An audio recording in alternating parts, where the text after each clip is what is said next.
Chapter 39. Chu Ping'er's surprised expression made him very satisfied.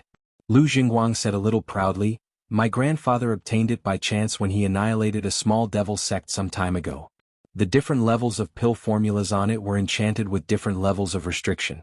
It's funny that the devil sect couldn't break the restriction, so they threw it aside for so many years. The first level of restriction has been broken by my grandfather. Some of the pill formulas inside are really extraordinary." Chu Ping'er frowned and said, "This is the spoils of war of the sect and such an important treasure. It should belong to the sect. Why did the sect head give it to you?" When she asked this question, she actually suspected that the Lu grandfather and grandson wanted to keep this treasure for themselves. Of course we have to hand it over. Who dares to keep this thing for themselves?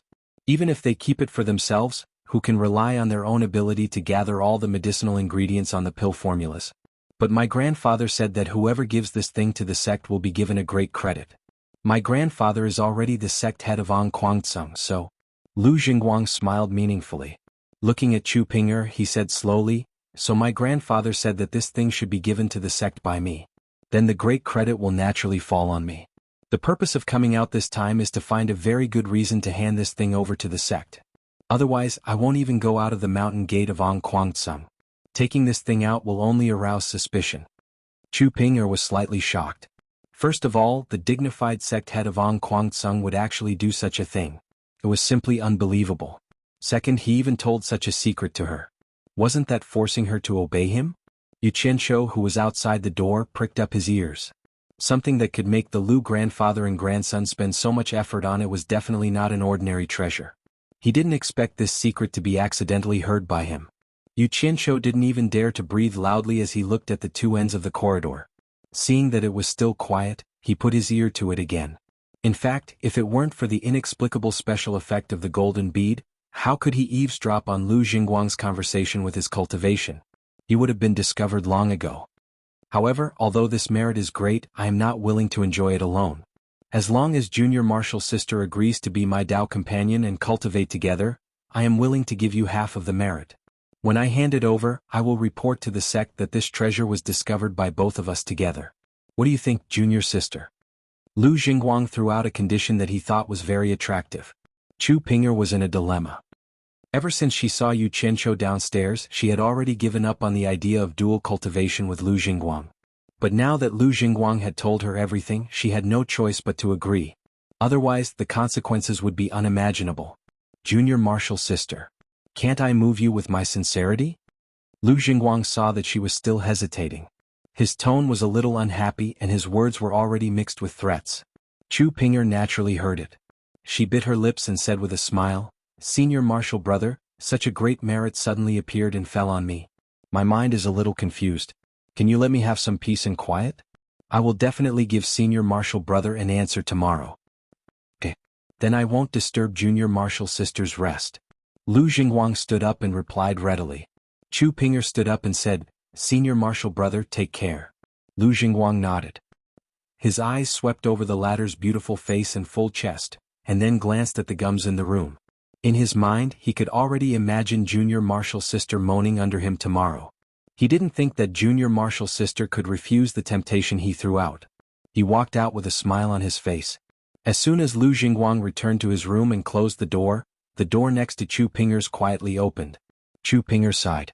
Just as she was about to close the door, Yu Qianzhou stood in front of her with a smile. Chu Ping'er's eyes lit up. Before she could react, Yu Qianzhou had already squeezed in. In the process, he smelled a faint fragrance. He couldn't help but take a deep breath. Based on his experience from his previous life, Chu Ping'er was still a virgin. "Martial Uncle Yu." Chu Ping'er closed the door and locked it.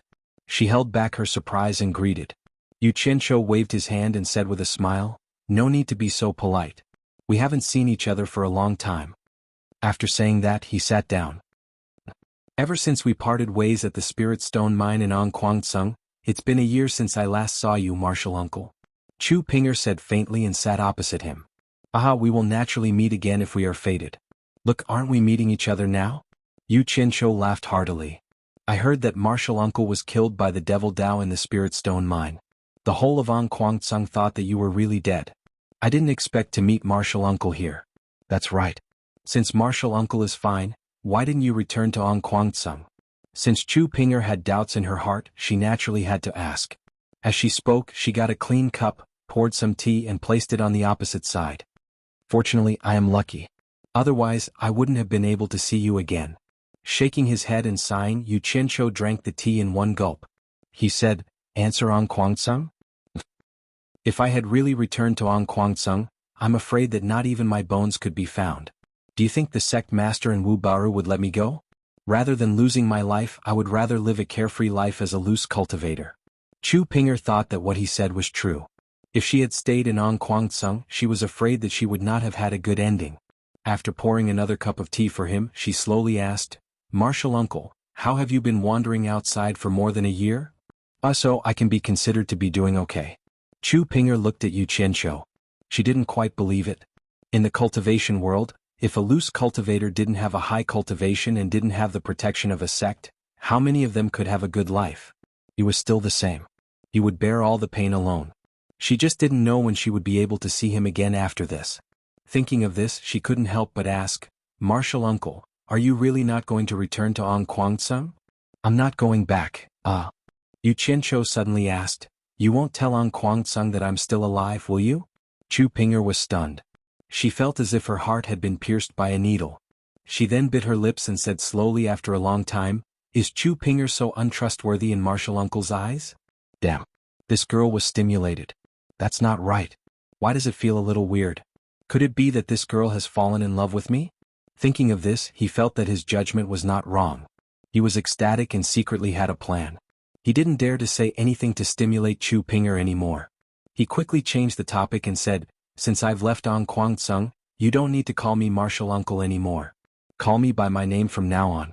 Let's be friends. By the way, can I call you Pinger from now on? After that, he drank the tea in front of him. Pinger. What an intimate name. With this sentence, the hidden bitterness on Chu Pinger's face disappeared without a trace. She stared at Yu Qianzhou affectionately with her eyes and nodded. Then he stood up and filled the teapot with water. Yu Qianzhou was now 100% sure that Chu Pinger was really interested in him. He raised his hand and touched his nose. A trace of a smile flashed across his face. Suddenly he reached out and grabbed the hand that was pouring the tea. He could clearly feel that the other party's hand was stiff, but she didn't pull it back.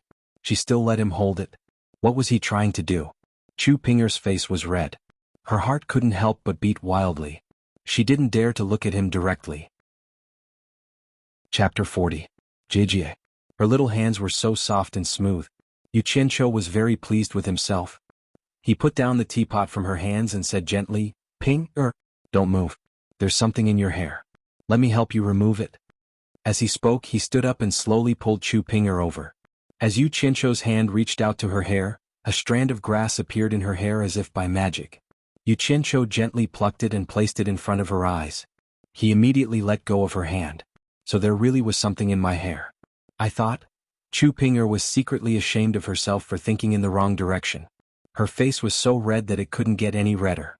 Who would have thought that Yu Qianzhou would slightly bend down and put his mouth next to her ear and softly say, Pinger, why is your body so fragrant? Chu Pinger's body trembled. Her delicate ear was disturbed by the hot breath coming from the man in front of her. She immediately felt unbearable. Especially when she smelled the man's body odor at such a close distance. Her body felt a little weak. She wanted to step back, but her legs seemed to have no strength at all. She couldn't move at all. Her heart was beating so hard that even she could hear it. Pinger, you smell so good. I want to hug you. Can I? Yu Qianzhou whispered softly in her ear. His lips were almost touching her bright red earlobe. Yu Qianzhou's words were like a devil's whisper. Chu Pinger unexpectedly responded with an N. The first to strike has the upper hand. The last to strike will suffer. Little sister, big brother is coming. This thought flashed through Yu Qianzhou's mind. He was very proud of himself. The fairy sister that he had coveted for a long time was about to fall into his hands. This happiness came too suddenly and too unexpectedly. Even he didn't think it would happen. The hot breath from his mouth incessantly stimulated the other party's ears. His hands gently passed through the slender waist that was wrapped in silk and slowly hugged it. He slowly pulled it over and gradually hugged that curvy and fragrant body. When the two bodies were glued together, Chu Pinger's eyes blurred as she let out a moan. How bouncy. Yu Qianzhou was stimulated. His mouth and hands started to get naughty. Chu Pinger's body also twisted uneasily and hugged him. Feeling that Chu Pinger was slowly responding, Yu Qianzhou also became aroused. He murmured, "Pinger, I want you." He didn't know how to control his hands anymore. Ah! Chu Pinger couldn't help but cry out in pain. He immediately woke up and pushed Yu Qianzhou's chest with both hands. He panted and said, "Qianzhou, we can't do this. We can't do this. No, I want you right now." Yu Qianzhou said and wanted to stick to her again. Chu Pinger used all her strength to resist and almost begged, "Qianzhou, I beg you, we really can't do it here. Senior martial brother Lu Jingguang also lives here." Hearing Lu Jingguang's name, Yu Qianzhou's head that was clouded by lust also woke up. Now was indeed not the time. Let's not talk about whether Chu Pinger would agree or not. He had already made up his mind to steal Lu Jingguang's treasure. He couldn't delay this matter. Thinking of this, he could only let go of Chu Pinger helplessly. Chu Pinger gently leaned on Yu Qianzhou's body. Her face was still red, as if she was happy that Qianzhou could listen to her. She listened to his strong heartbeat and said slowly, "Qianzhou, don't worry. Pinger's body will only belong to you in this lifetime.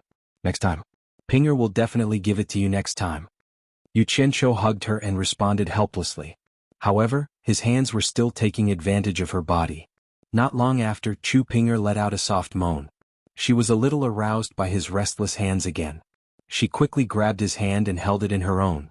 She snuggled in his arms and asked softly, "Qianzhou, do you think I'm a little frivolous for agreeing so quickly?"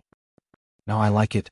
After Yu Qianzhou finished speaking, he sat on the stool and pulled Chu Pinger over to sit on his lap. "Then do you like me?" Chu Pinger turned her head and looked at him. "Silly.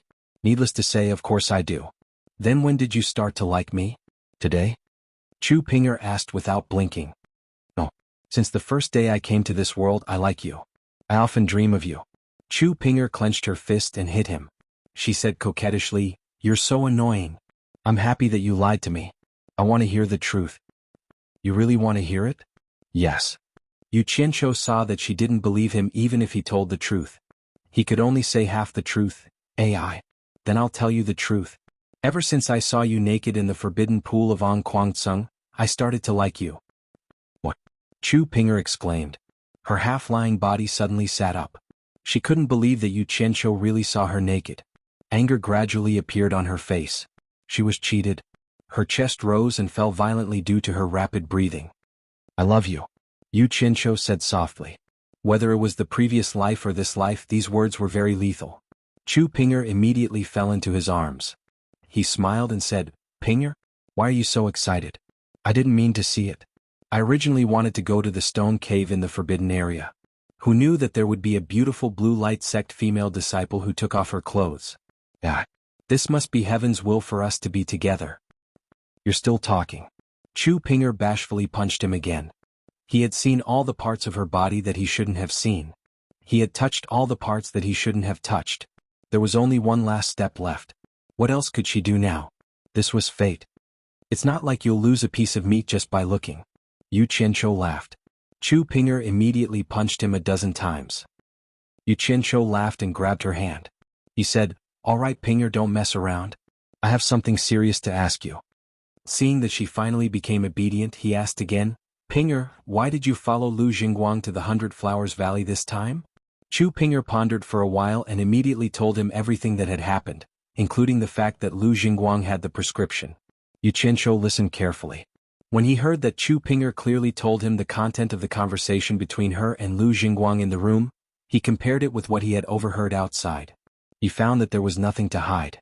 He immediately smiled with relief. Chapter 41. In fact, there were two reasons for his question just now. First, he wanted to know what Lu Jingguang's jade butterfly formula looked like so that he could avoid making a mistake. Secondly, he wanted to know if Chu Pinger truly loved him wholeheartedly. If there was anything that she was deliberately hiding, if she was hiding something, Chu Pinger would never expect Yu Qianzhou to treat her wholeheartedly. He was afraid that she would be thrown onto the bed, stripped naked and raped on the spot. After that, he would abandon her and kill her.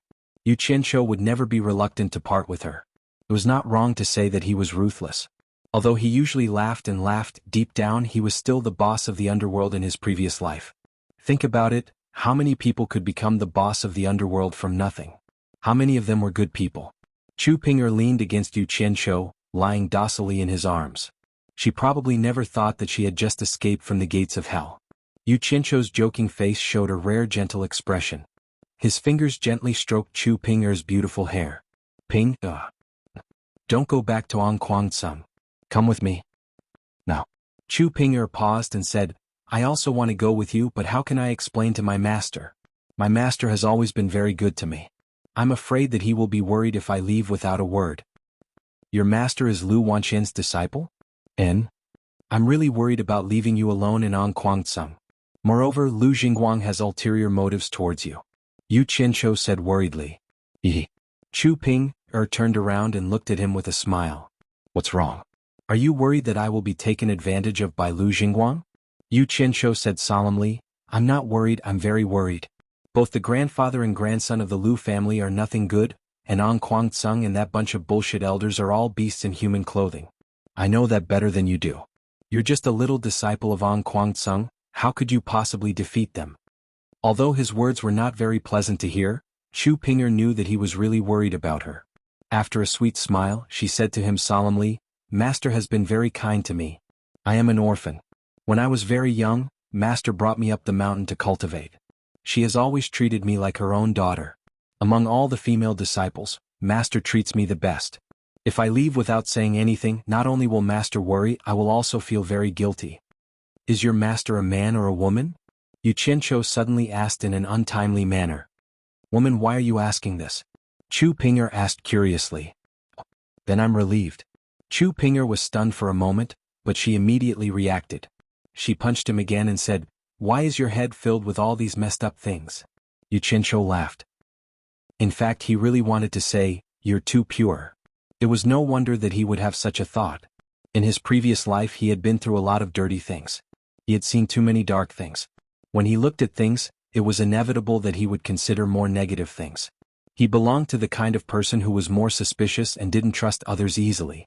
Sigh. Looks like I can't persuade you. Xianxia sighed softly and suddenly hugged Chu Ping'er. What are you doing? Chu Ping'er cried out in surprise and joy. Xianxia smiled calmly and said, Do you trust me? Chu Ping'er was as happy as a cat in Xianxia's arms and nodded. Xianxia was moved. He lowered his head and kissed her forehead lightly. Then he said, Ping'er, listen to me. Remember what I said. I agreed to let you go back to Xuanhuan. It's not that I don't want you to stay. I really want you to stay, but I don't want you to be in a difficult position. If I see you in a difficult position, I will feel even worse than you. Do you understand? After you go back to Xuanhuan, you must remember to protect yourself at all costs. As long as you still have me in your heart, treat it as protecting yourself for me. You must make yourself well. Ping'er. Remember, no matter what happens in the future, I will definitely find you. Even if I die, my soul will find you and let you know that I'm here. I don't want you to die. Chu Ping'er immediately covered his mouth and said with tears, I want you to come back to me alive. I will definitely live well and wait for you to come back to me. Xianxia smiled gently and said, As long as you can do it, I will definitely do it. No one can stop me. Ping'er. You have to remember, our separation today is for a better reunion in the future. And Chu Ping'er nodded desperately with tears in her eyes. Seeing that she was crying, Xianxia wanted to ease the atmosphere. He put her down and said, I have something to ask of you. Ping'er, will you agree? Chu Ping'er said with tears in her eyes, As long as I can do it, I will agree to anything. Xianxia said disapprovingly, This is something that you can do easily. I'm just afraid that you will not agree to it when the time comes. Do you not trust me that much? Chu Ping'er was a little angry, but she suddenly saw Xianxia's face revealing a trace of a strange smile. She couldn't help being startled and said with slight apprehension, Don't tell me you want me to do that thing with you again? I already said that it's not convenient for Lu Jingguang to live here. Xianxia was stunned. He immediately understood what she was talking about. He secretly thought that this girl's awareness was too high. He couldn't help but smile bitterly and said, Am I such a lowly person? Chu Ping'er was so embarrassed that her face turned red. She stamped her feet and said, If it's not that thing, then say it.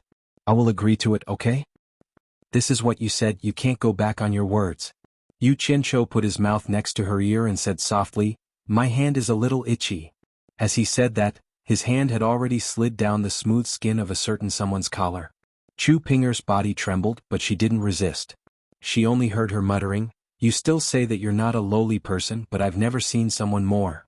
Gradually, an uncontrollable moan came out of her mouth. Yu Qianqiu, who had succeeded in his plot, happily pulled out his hand and put it in front of his nose to smell it. He said, "It smells so good." Chu Pinger was so embarrassed that she almost couldn't lift her face. "Wait for me, I will go out for a while and come back soon." Yu Qianqiu seemed to suddenly think of something. After saying that, he opened the door and went out, then closed the door. Chu Pinger didn't know what he was going to do when he went out, so she hurriedly tidied up her collar that was loosened by that bad guy's hand. Yu Qianqiu came back very quickly. After he came in and closed the door, he took out a small exquisite bag and said with a smile, "I just bought it, it's for you." It's a storage bag. What a beautiful storage bag, I have never used it before. Chu Pinger, who received the gift, was very happy. After playing with it for a while, she suddenly frowned and said, "This thing is very expensive, it must be hard for you to be alone outside, why do you need to spend this money?" "Hehe. As long as you like it, spending a little money is nothing. Your husband doesn't have anything else but money. In the storage bag I have 100 high-grade spirit stones, 1,000 mid-grade spirit stones and 10,000 low-grade spirit stones. You can keep it on you in case you need it when I am not here," Yu Qianqiu said with a smile. Chapter 42. The items in the storage pouch were just as Yu Qianqiu had said. Chu Pinger, who had used her divine sense to check, was shocked. She asked doubtfully, "Where did you get so many spirit stones?" Yu Qianqiu smiled and didn't answer her directly. He just hugged her and said, "Take good care of yourself." Then he turned around and walked out. Chu Pinger reluctantly shouted, "I'll wait for you." Yu Qianqiu didn't tell her that he was living next door. He didn't go back to his room either. He went straight to Guanyu's room and pushed the door open. Guanyu had returned and was fiddling with a lot of things on the table. When he saw Yu Qianqiu, he nodded with a smile. It was a good feeling to have money to spend. Why do you have a woman's fragrance?" Guanyu's nose flared as he sniffed Yu Qianqiu. Yu Qianqiu was worried and impatiently asked, "How long will it take to get to supporting Immortal Island from here? I want to go there as soon as possible." Guanyu was startled and his expression sank. Yu Qianqiu would naturally use the supporting immortal token to go to supporting Immortal Island. Once he used it, he would never have the chance to go back. However, his natal primordial spirit was in the hands of others. What could he do? He sighed and said, "There's a shop on supporting Immortal Island in the 100 Flowers Valley. They use flying artifacts to transport things every day. If you show the supporting immortal token to the shopkeeper, they will naturally take you there." Yu Qianqiu pondered for a bit and had a plan. He patted Guanyu's shoulder and sent him into his space without caring if he was happy or not. He also swept the things on the table into his space. Then a long and thin pipe appeared in his hand. This was something he had bought outside. Today, when he was strolling in the market, a man suddenly pulled him to the side and asked if he wanted anything good. Yu Qianqiu asked him what it was, and the man pulled him to the side, took out the thing and told him that it was called Fallen Immortal, and it was specially made to deal with cultivators. To put it bluntly, it was a sleeping gas specially made for cultivators. It was very effective against cultivators below the core formation stage. Yu Qianqiu was overjoyed. The two of them immediately ran into the wilderness and caught a few wild beasts to experiment. Sure enough, the effect was miraculous. Yu Qianqiu was so happy that he exclaimed that the man was a talent. In the end, he accidentally put the man into his own space. The two ends of the pipe had small holes sealed with wax, and there was a fuse halfway up the waist. Yu Qianqiu took out a flint and lit the fuse. The fuse dragged sparks as it drilled into the pipe. Then the pipe made a light pop sound and he felt a slight warmth in his hand. Yu Qianqiu nodded with satisfaction. He took it to the corridor and looked around to see that there was no one around. Then he gently touched the door of Lu Jingguang's room and listened carefully to see if there was any movement inside. He unscrewed the wax seal on the two ends of the pipe and gently inserted one end into the crack of the door. He put the other end in his mouth and gently blew. Inside the room, Lu Jingguang was sitting cross-legged in meditation. With his cultivation, he had actually heard a little movement outside the door. He concentrated and didn't find anyone, so he didn't care. This was mainly because he was arrogant and had never suffered a loss in the cultivation world. Moreover, he had never heard of anyone from the righteous and devil Dao daring to cause trouble in the 100 Flowers Valley. A wisp of green smoke slowly floated out from the crack of the door and gradually filled the whole room. Sitting cross-legged, Lu Jingguang's nose slightly moved and he secretly wondered what was so fragrant. Then he felt that the genuine qi in his body became heavy and slowed down. He frowned and opened his eyes to see the room filled with green smoke. Even though Lu Jingguang didn't have any experience at this time, he also found that he had been tricked. He was shocked and just got up from the bed. He suddenly felt dizzy. He opened his mouth to shout, but before he could shout, his eyes suddenly went black and he fell to the ground with a bang. Yu Qianqiu had been guarding outside. He was not worried at all. Anyway, if he was discovered, he could hide in the golden bead. Hearing the sound of someone falling to the ground inside, he secretly said that he had succeeded. He put his palm on the door and exerted a little force. The bolt inside popped open. With his current level of cultivation, opening a door was a piece of cake. Moreover, in the cultivation world, this kind of door was just for show. Even if the door was bolted like this, it wouldn't be able to stop anyone. Only the sound of the bolt opening could alert the person inside. However, the person inside had already fainted. Pushing the door open, Yu Qianqiu quickly went inside. When he saw Lu Jingguang lying on the ground, he closed the door again. He walked straight over and without saying a word, lifted his leg and kicked the person lying on the ground. Feeling his unvented fire, he kicked a few more times, cursing as he kicked, "How dare you flirt with my girl? You're courting death." After feeling a little better, he took off the storage pouch on Lu Jingguang's waist and opened it. He released his divine sense to investigate. Sure enough, he found a jade archive that was exactly the same as the one Chu Ping'er had described. When he used his divine sense to investigate the jade archive, he found that the layers of restrictions inside were completely undetectable. Only the first layer was unlocked. He reckoned that it was the layer that Lu Changqing had unlocked. There was a whole bunch of strange medicinal names. Yu Qianqiu had never heard of any of them before. He couldn't tell whether the jade archive was real or fake. After storing the storage pouch into his dimensional space, he immediately searched around the room. He didn't even let go of the bedding on the bed. After confirming that there was nothing else hidden, he stripped off Lu Jingguang's clothes and carefully examined them piece by piece. However, he didn't find anything. This guy has soft skin and tender flesh. No wonder he dared to seduce my girl, Yu Qianqiu muttered as he looked at the naked Lu Jingguang on the ground. If it weren't for the fact that he was afraid of bringing trouble to Chu Ping'er, he would have killed Lu Jingguang right there and then. However, he was unwilling to do so. His gaze fell on Lu Jingguang's genitals. Yu Qianqiu rubbed his nose and sneered. He glanced at the sword hanging by the bed and walked over to pull it out. He circled around the naked man on the ground and swung the sword in his hand at the genitals of Lu Jingguang's thighs. Blood splattered everywhere. I really don't trust this kind of person. I had no choice but to castrate him, Yu Qianqiu sighed. When he mentioned Chu Ping'er, his brows furrowed again. Lu Jingguang had only told Chu Ping'er about the pill formula. Now that it had been stolen and he had been castrated, the first person the Lu family's grandfather and grandson would suspect would be Chu Ping'er. This wouldn't do. Looking at Lu Jingguang's lower body bleeding all over the ground, Yu Qianqiu's tightly furrowed brows relaxed. He smiled lightly and took a brush from the brush rack on the side. He dipped it in the blood on the ground and scribbled a few lines of words on the wall. Lu Changqing, I will take revenge for the extermination of my family in the future. I met your grandson by chance, so I will collect some interest first. After doing this, Yu Qianqiu walked out unhurriedly and closed the door. When he passed by Chu Ping'er's room, he resisted the urge to go in again. He walked out of the 100 Flowers house and went straight to the shops around the square. He had seen the shops of Fuxian Island when he was strolling around during the day, so he naturally had to go there now.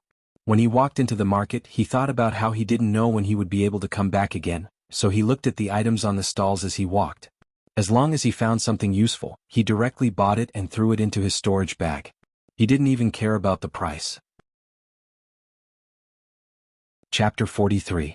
Taoist friend, what do you want to buy? Our shop's magic tools and pills are famous in the cultivation world. Let me take a look first. Yu Qianqiu looked at the items on the shelves. Just as the shopkeeper said, Fuxian Island's shop should mainly sell magic tools and pills. After looking for a while, Yu Qianqiu asked the shopkeeper, "Shopkeeper, are you in charge of this shop?" The shopkeeper was stunned and didn't know why he asked that. He smiled and said, "My sex elder is in charge here, but I can still make the decisions." Taoist friend, what do you want to buy? Yu Qianqiu smiled and said, "I want to see your elder." Seeing that the shopkeeper was still hesitating, he added, "I have something important to see your elder." While the shopkeeper was still muttering, a young man and woman with extraordinary looks came out of the house. Behind them was an old man. The shopkeeper smiled and greeted, "Young palace master, young lady, The young man and woman nodded. Which family's young palace master and young lady are they? Xianxia looked at the young man and woman. The young man had an extraordinary presence and the young lady was very beautiful, not inferior to Chu Ping. Xianxia couldn't help but take a few more glances. The young man and woman glanced at Xianxia and didn't mind. Xianxia's appearance really didn't attract much attention. The young man and woman walked to the door and bowed to the old man behind them. "Martial uncle, please stay." The old man nodded and said, "Go back and send my regards to your mother." The young man and woman said a few polite words and turned to leave. The old man also turned and walked into the house. "Elder Qin." The shopkeeper shouted and walked to the old man. He said respectfully, "Elder, this Taoist friend said he has something important to talk to you about." He pointed at Xianxia. The old man turned around to look at Xianxia. He sized him up and asked in confusion, "Is there something you need from me, little brother?" Xianxia didn't dare to put on any airs now. He hurriedly bowed and imitated the shopkeeper's greeting, "Elder Qin." He then took out the immortal supporting token from his storage bag and handed it over. When Elder Qin saw what Xianxia took out, his eyelids twitched. He took it and examined it. He knew it was real and immediately said, "Come with me." Xianxia respectfully followed him into the inner room. The shopkeeper also saw that item. As he looked at the two of them, he muttered, "Is that an immortal supporting token? It's been a long time since I've heard of an outsider holding this thing." At daybreak, Xianxia followed a person out of the 100 Flowers Valley. This person was Elder Qin's disciple. His name was Qianxia.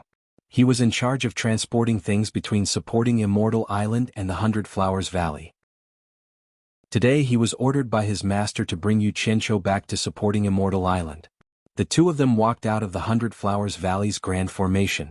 Qianxia took out a small copper crane and threw it into the air after making a few hand seals. The copper crane grew with the wind and instantly turned into a big, lively immortal crane. It circled in the sky and slowly landed in front of the two of them. Qianxia jumped onto the crane's back and looked at Xianxia.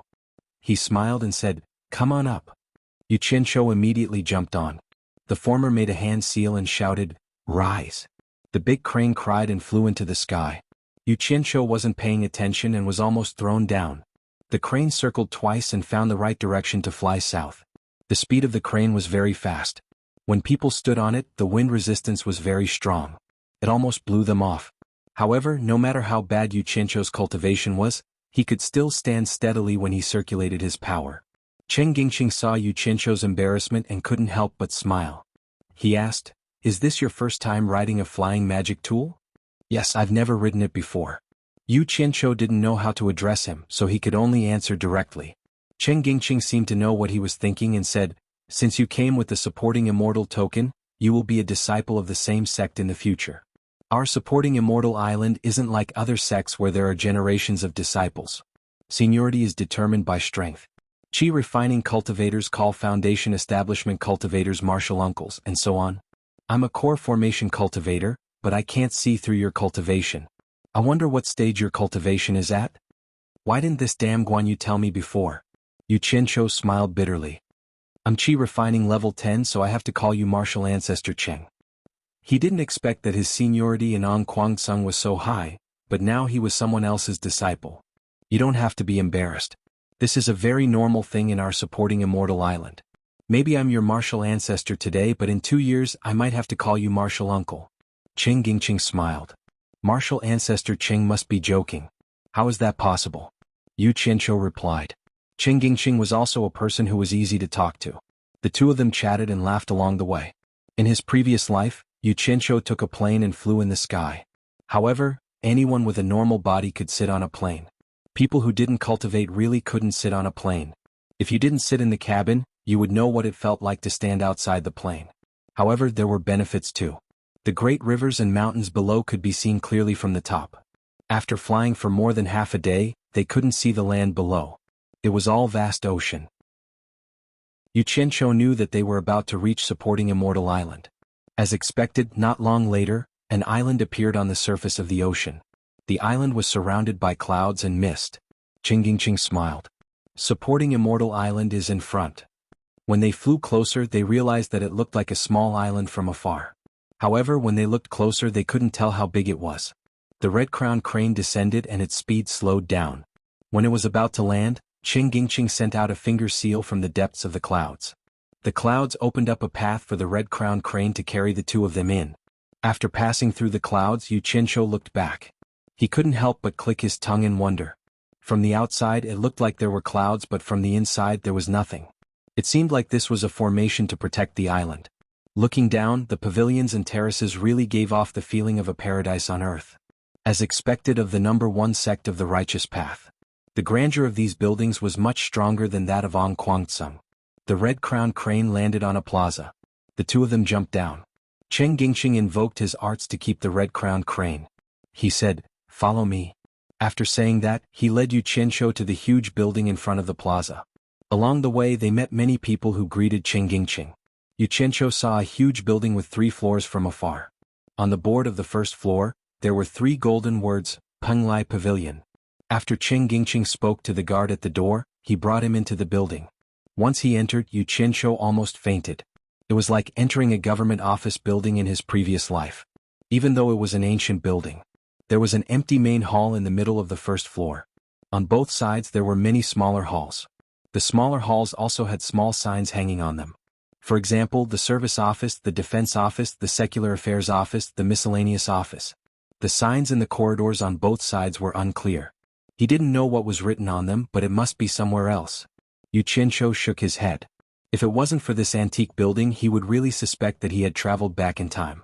He followed Xianxia to the top floor of the 3rd floor and stopped in front of what seemed to be the largest room. Xianxia shouted from outside, "Disciple Xianxia requests an audience with the sect master." Xianxia raised his head and looked at the sign hanging above. Sure enough, it was the word sect master. He really suspected that the guy who made these things was also a time traveler. "Come in." A majestic voice came from inside.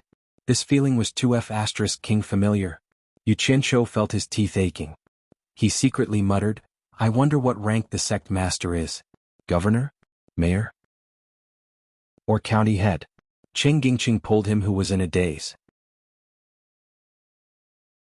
Chapter 44. The sect master of the supporting immortal island, Feng Xiangtian, had already reached the middle stage of the tribulation.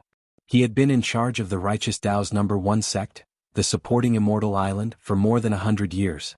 At this moment he was sitting upright in the sect master's room on the top floor of Penglai Pavilion. Accompanying him were a few elders of supporting immortal island. The few of them were quite worried about the current situation of the cultivation world. Xuanhuan had consecutively eradicated several demonic sects within a year, completely breaking the balance between the righteous and demonic sects that had been maintained for hundreds of years.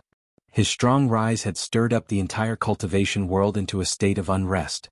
Some of the weaker righteous sects had been repeatedly attacked by the demonic sects, and more people from the righteous and demonic sects were involved.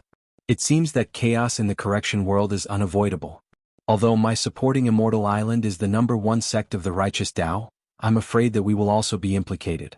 We need to prepare early.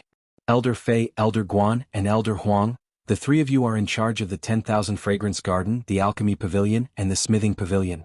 It is very important for our sect to deal with this calamity. All kinds of elixirs and magic tools must be prepared.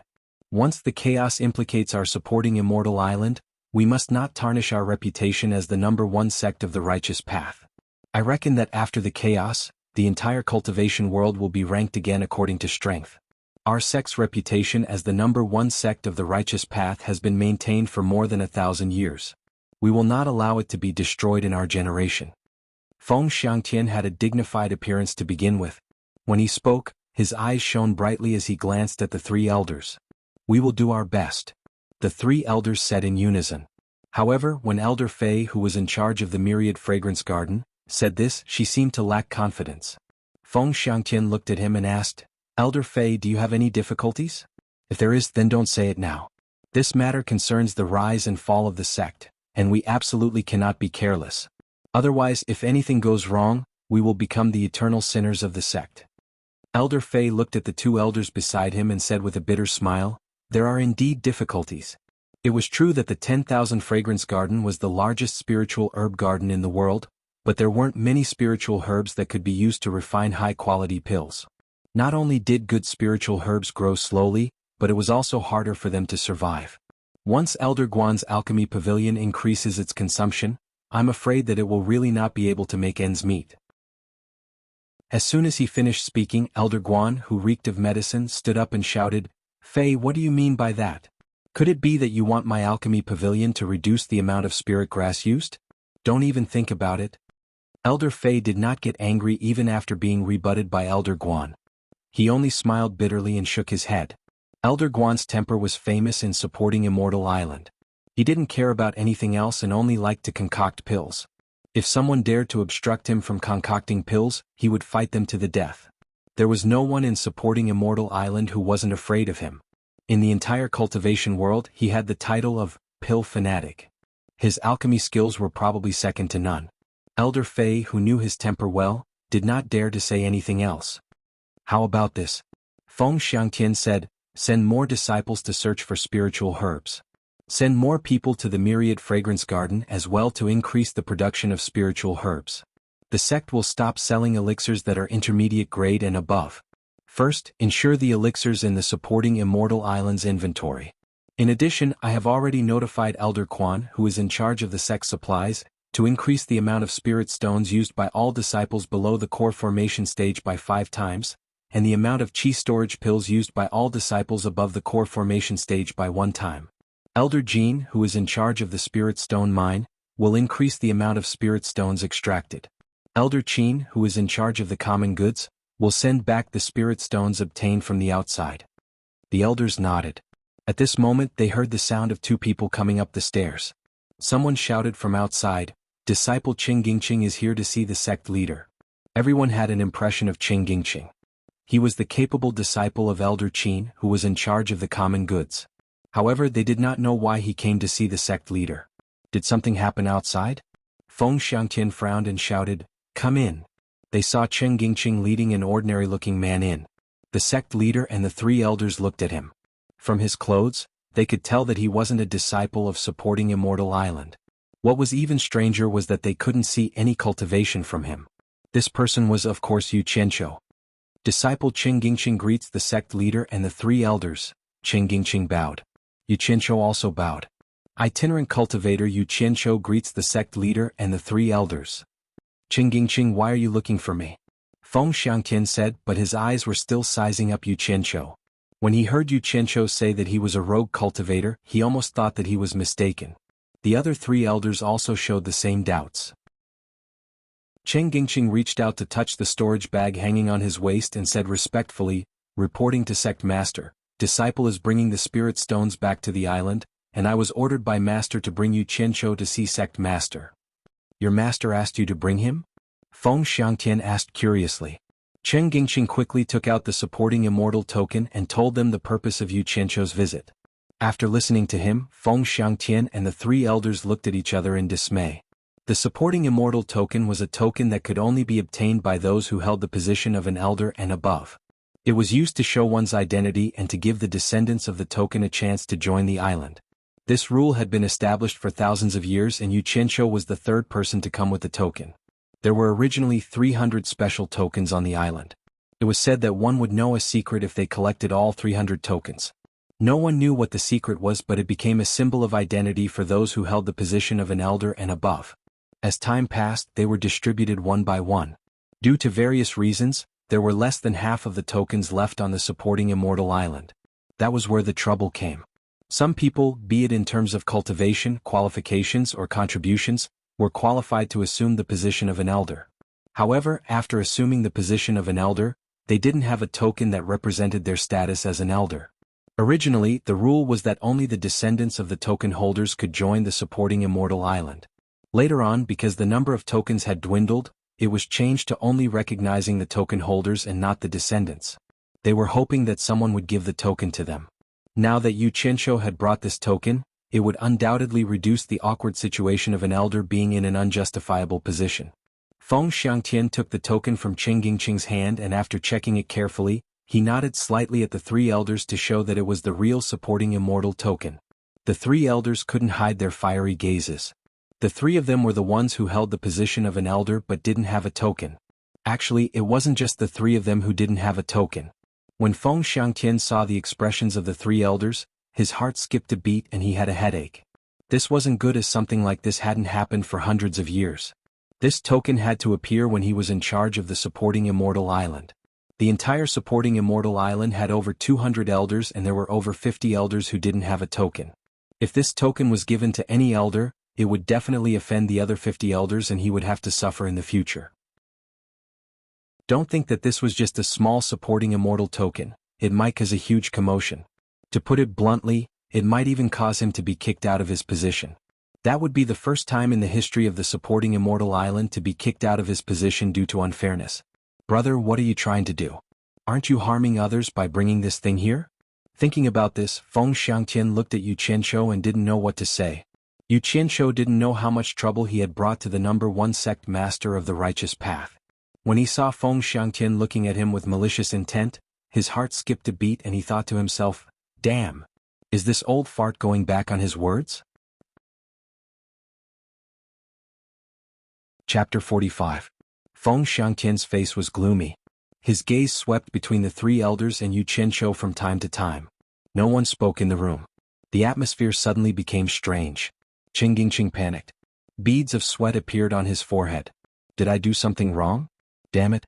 What are you doing? It's been almost an hour. If you don't want to accept me, just say it. Do you think I'm afraid of you? Yu Qianshou, who was standing there respectfully, was a little angry. He straightened his back. His action made Feng Xiangtian's eyes light up. He thought to himself, whoever started the trouble should untie it. The trouble was caused by this kid. It's up to him to solve it. Thinking about this, he smiled and coughed. He said to Yu Qianshou, "You're Yu Qianshou, right? That's a good name. Since you brought our sect's immortal supporting token, we will agree to accept you. From now on, you're a disciple of our supporting immortal island. What's your cultivation level now? Tell me." Yu Qianshou was overjoyed. He bowed and said, "Thank you, sect leader, for accepting me. Disciple Yu Qianshou is very grateful. Disciple's cultivation level is low. I've only reached level 10 Qi refinement." The four elders in the room stiffened. Feng Xiangtian, who couldn't see that Yu Qianshou was only level 10 Qi refinement with his tribulation middle stage cultivation level. He couldn't help but feel embarrassed. Level 10 Qi refinement. Feng Xiangtian murmured. This was a little different from his original plan, but it was better this way. He frowned and said, "Yu Qianshou, there are some things I have to tell you. Although this token can let you join the supporting immortal island, our sect's rule is that those who fail to reach foundation establishment 3 times will be expelled. You haven't reached foundation establishment yet, so you have to follow this rule. Think about it carefully. If you regret, you can still take back this immortal supporting token and join our sect after you break through to the foundation establishment stage." What Feng Xiangtian said was the truth, but there was also an element of intimidation in his words. His intention was to make Yu Qianshou back off in the face of difficulties, throw the hot immortal supporting medallion back, and enjoy the peace and quiet. When the three elders heard Feng Xiangtian's words, their expressions changed, but they had no reason to stop him. They all stared at Yu Qianshou to see his reaction. As expected, the latter didn't disappoint them. Yu Qianshou had already heard about these rules from Guanyu, so he had thought about it very clearly. He immediately shook his head and said, "It's my lifelong dream to be able to join the #1 righteous sect, supporting Immortal Island. Since I'm already here, I won't regret it." "That's good." Feng Xiangtian nodded and said, "Immortal Yu Qianshou, that token?" When a sect elder selects you as a disciple, you can hand over the token to that elder. After saying that, he spread out his palm and the token slowly flew to Yu Qianshou. After Yu Qianshou received the token, he said, "Qing, take him to register and find a place to stay." Qing agreed and Yu Qianshou also thanked him. The two of them left the sect master's room. Inside the room, everyone was silent for a while. Then Elder Huang suddenly said, "Sect master, I don't think we need to trouble the other elders. Why don't we let this kid join our pavilion of refining as an assistant?" "That's not appropriate." Elder Fei smiled. Elder Huang, sect master, also said that Wanfan Garden needs to increase the production of spiritual herbs. "I think this kid is quite suitable. Let's let him join our Wanfan Garden." Bullsh *T. Elder Guan from the pavilion of refining elixir scolded. He stood up and glared at the other two elders. "You two old things, don't give me that. Don't think I don't know what you're up to. There's only one token. If anyone wants it, it'll depend on their own ability. Otherwise, I'll be the first to object. Sect master, I'll take my leave." He turned and left. Elder Fei and Elder Huang looked at each other. They knew they couldn't afford to offend him, so they didn't say anything. After Elder Guan left, they seemed to remember something and immediately stood up to bid farewell to the sect master. Everyone in the sect master's room left in an instant. Seeing that he was the only one left, Feng Xiangtian heaved a sigh of relief. If he hadn't thought of this method, he would have been in deep trouble. Just the 3 elders were already enough to cause a ruckus, and if the 50 elders were to come at him at the same time, no, he had to inform the others as well, or else it would be troublesome. Thinking of this, Feng Xiangtian took out a piece of jade and made a finger sign on it. After muttering a few words, he crushed it in his hand and let out a sigh of relief. After Yu Qianshou and Qing Gingqing went downstairs, Qing Gingqing wiped the sweat off his forehead and said, "Yu Qianshou, you're the first person the sect master has talked so much to a qi condensation disciple. I'm also benefiting from it. After I hand over the spirit stones, I'll bring you to the registration." Yu Qianshou didn't have any objections. He accompanied Qing Gingqing to quickly count and hand over the spirit stones. After that, the 2 of them went to the registration area for the new disciples. Because it was the sect master's decree, things went smoothly. After walking out of Penglai Pavilion, Qing Gingqing smiled and said, "Yu Qianshou, congratulations. From today onwards you're a disciple of Fuxian Island." "It's been hard on you, Grand Master Qing," Yu Qianshou said with a bit of sincere gratitude. As a newcomer who had just arrived, and in this cold cultivation world, it was indeed a very rare thing to meet someone who spoke to you in a pleasant manner. "It's just a convenience. You're welcome." Qing Gingqing waved his hand and suddenly frowned. "You haven't found a master yet. I'm afraid you won't have a place to stay for the time being. Why don't you stay at my place first? You can leave with your master after we decide on an elder to be your master." Yu Qianshou thought about it and agreed. Moreover, it was indeed more convenient to follow an acquaintance. Just as he was about to nod and agree, he suddenly heard someone laughing behind him. "Then you might as well worship me as your master. You can stay at my alchemy pavilion." Yu Qianshou turned around and saw that it was one of the elders he met just now. Before he could react, he heard Qing Gingqing greet him. "Elder Guan." Yu Qianshou could only greet him. "Ah. No need to be so courteous, no need to be so courteous." Elder Guan clasped his hands behind his back and stared at Yu Qianshou with a smile. He walked around him twice as if he was looking at a treasure. The latter shuddered under his stare. He only knew that Elder Guan was an elder but did not know what he did.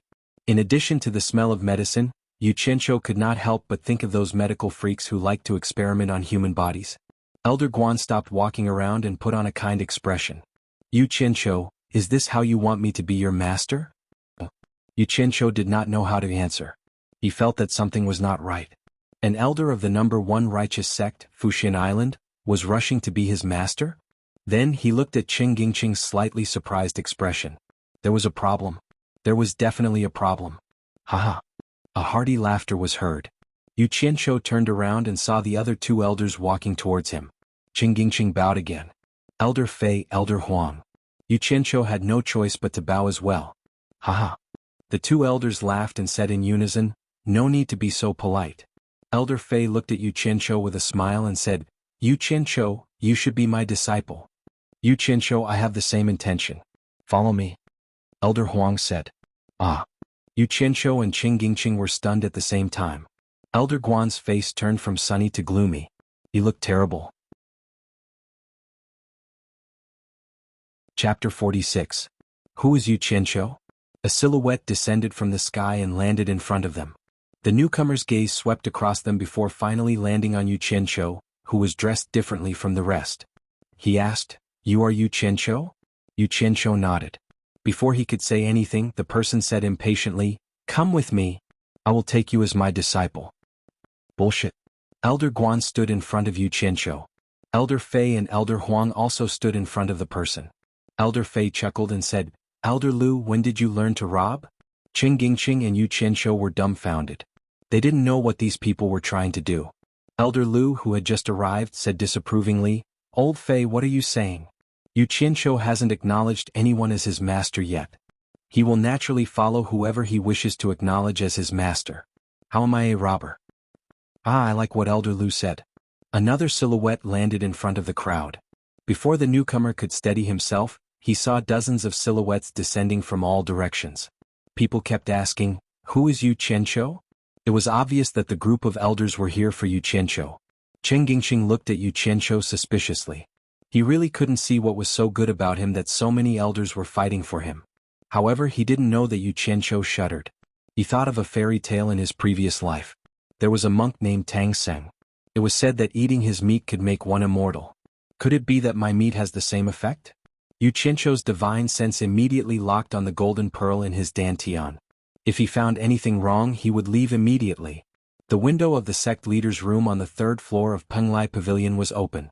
Sect leader Feng Xiangtian looked at the group of elders below and shook his head with a wry smile. Once again he felt that he had made the wisest decision. When the surrounding disciples saw so many elders gathered together, they didn't know what was going on. They wanted to go over and take a look, but they didn't dare to. Not long after, there was a large crowd of disciples surrounding them, and there were even more who heard the commotion and came over to watch. No matter how courageous Xianxia was, he couldn't help but sweat beads on his forehead when being stared at by a group of old fellows who had lived for at least 200 years. This kind of pressure was too great. Xianxia felt his throat was a little dry. He swallowed his saliva and bowed to everyone. Disciple Xianxia greets the elders. There's no need to be so polite. The elders replied one after another. Everyone's tone was as if they were Xianxia's master. Xianxia smiled awkwardly at everyone. Oh my god. What kind of background does this Xianxia have? So many elders have to give him face. Chen Gingxing also felt the huge pressure. He couldn't help but wipe the beads of sweat off his forehead. He looked around and realized that he was surrounded by elders. There was no way out even if he wanted to. All the elders had gathered, and everyone was well aware of what each of them was thinking. Everyone was silent for a moment. Elder Lu, who had just arrived, swept his gaze across everyone and said in a deep voice, "Everyone standing here isn't a solution. There is only one immortal supporting token. The sect leader has said that whoever accepts Xianxia as a disciple will be qualified to receive the immortal supporting token. Since the sect leader has said so, we will naturally comply." Now, it seems like all the elders want to accept Xianxia as a disciple. However, there is only one Xianxia and one immortal supporting token. We can't possibly fight over it. Don't dawdle. If you have something to say, say it. Elder Guan said impatiently. Elder Lu rolled his eyes. Just as he wanted to retort, he realized that not many people could afford to offend this crazy old man. Who knew when he would have to ask him to concoct pills for him? He could only shut his mouth. If it was someone else, he would definitely say, "If you don't want to wait, you can leave first. No one is stopping you here." Damn it. That scared me. So they are all here for the immortal supporting token in my hands. Xianxia finally heaved a sigh of relief. Chen Gingxing also understood that his master, Elder Qin, had an immortal supporting token. It was no wonder that Elder Qin had asked him to send Xianxia to Immortal Supporting Island. If his master didn't have it, he would have gotten it first. Then Xianxia wouldn't have called him Ancestor Master. He would have called him Senior Brother. Chen Gingxing finally understood why his master had smiled so strangely. He knew that there would be a show to watch. Elder Lu, we are all from the same sect. It would be a joke if we fought over a token. Do you have any ideas? Just say them. Everyone, let's hear it and see if it works. One of the elders said. That's right. Elder Lu, why don't you say it first? Many of the elders agreed. Elder Lu looked at Elder Guan with a pleased expression. Unfortunately, Elder Guan only rolled his eyes at him. He could only smile and say, actually it's very simple. Let Xianxia choose. He can follow whoever he wants to be his disciple. The immortal support token will naturally belong to that person. What do all the elders think about this? If you agree, why don't you all be witnesses in case someone goes back on his words? When he said the last sentence, his eyes were fixed on Elder Guan. The meaning behind his words was clear. Elder Guan glared back and patted his chest. Whoever goes back on his words is a grandson. All the elders felt that this was a good idea. Let's not fight over it. Let Xianxia choose himself. Whoever he chooses will be lucky. Hence they all agreed. In an instant, the tense atmosphere disappeared. Everyone's eyes were fixed on Xianxia. Elder Lu said to him, Xianxia, you heard everyone's words. You can find whoever you think is suitable to be your master. No one is forcing you. Don't worry and don't be afraid. Chen Gingxing glanced at the fiery gazes around him. He looked at Xianxia with sympathy. He thought to himself that no one was easy to choose. This matter offended too many people, and not just any ordinary person but all the elders. Tiske. What's there to be afraid of? Yu Qianqiu, who was bowing respectfully to the elders, gradually straightened his back. He glanced at the sect leader at the window on the third floor of the Penglai Pavilion. Now he understood why the sect leader tried so hard to return the fairy supporting token to him. He knew that there would be trouble.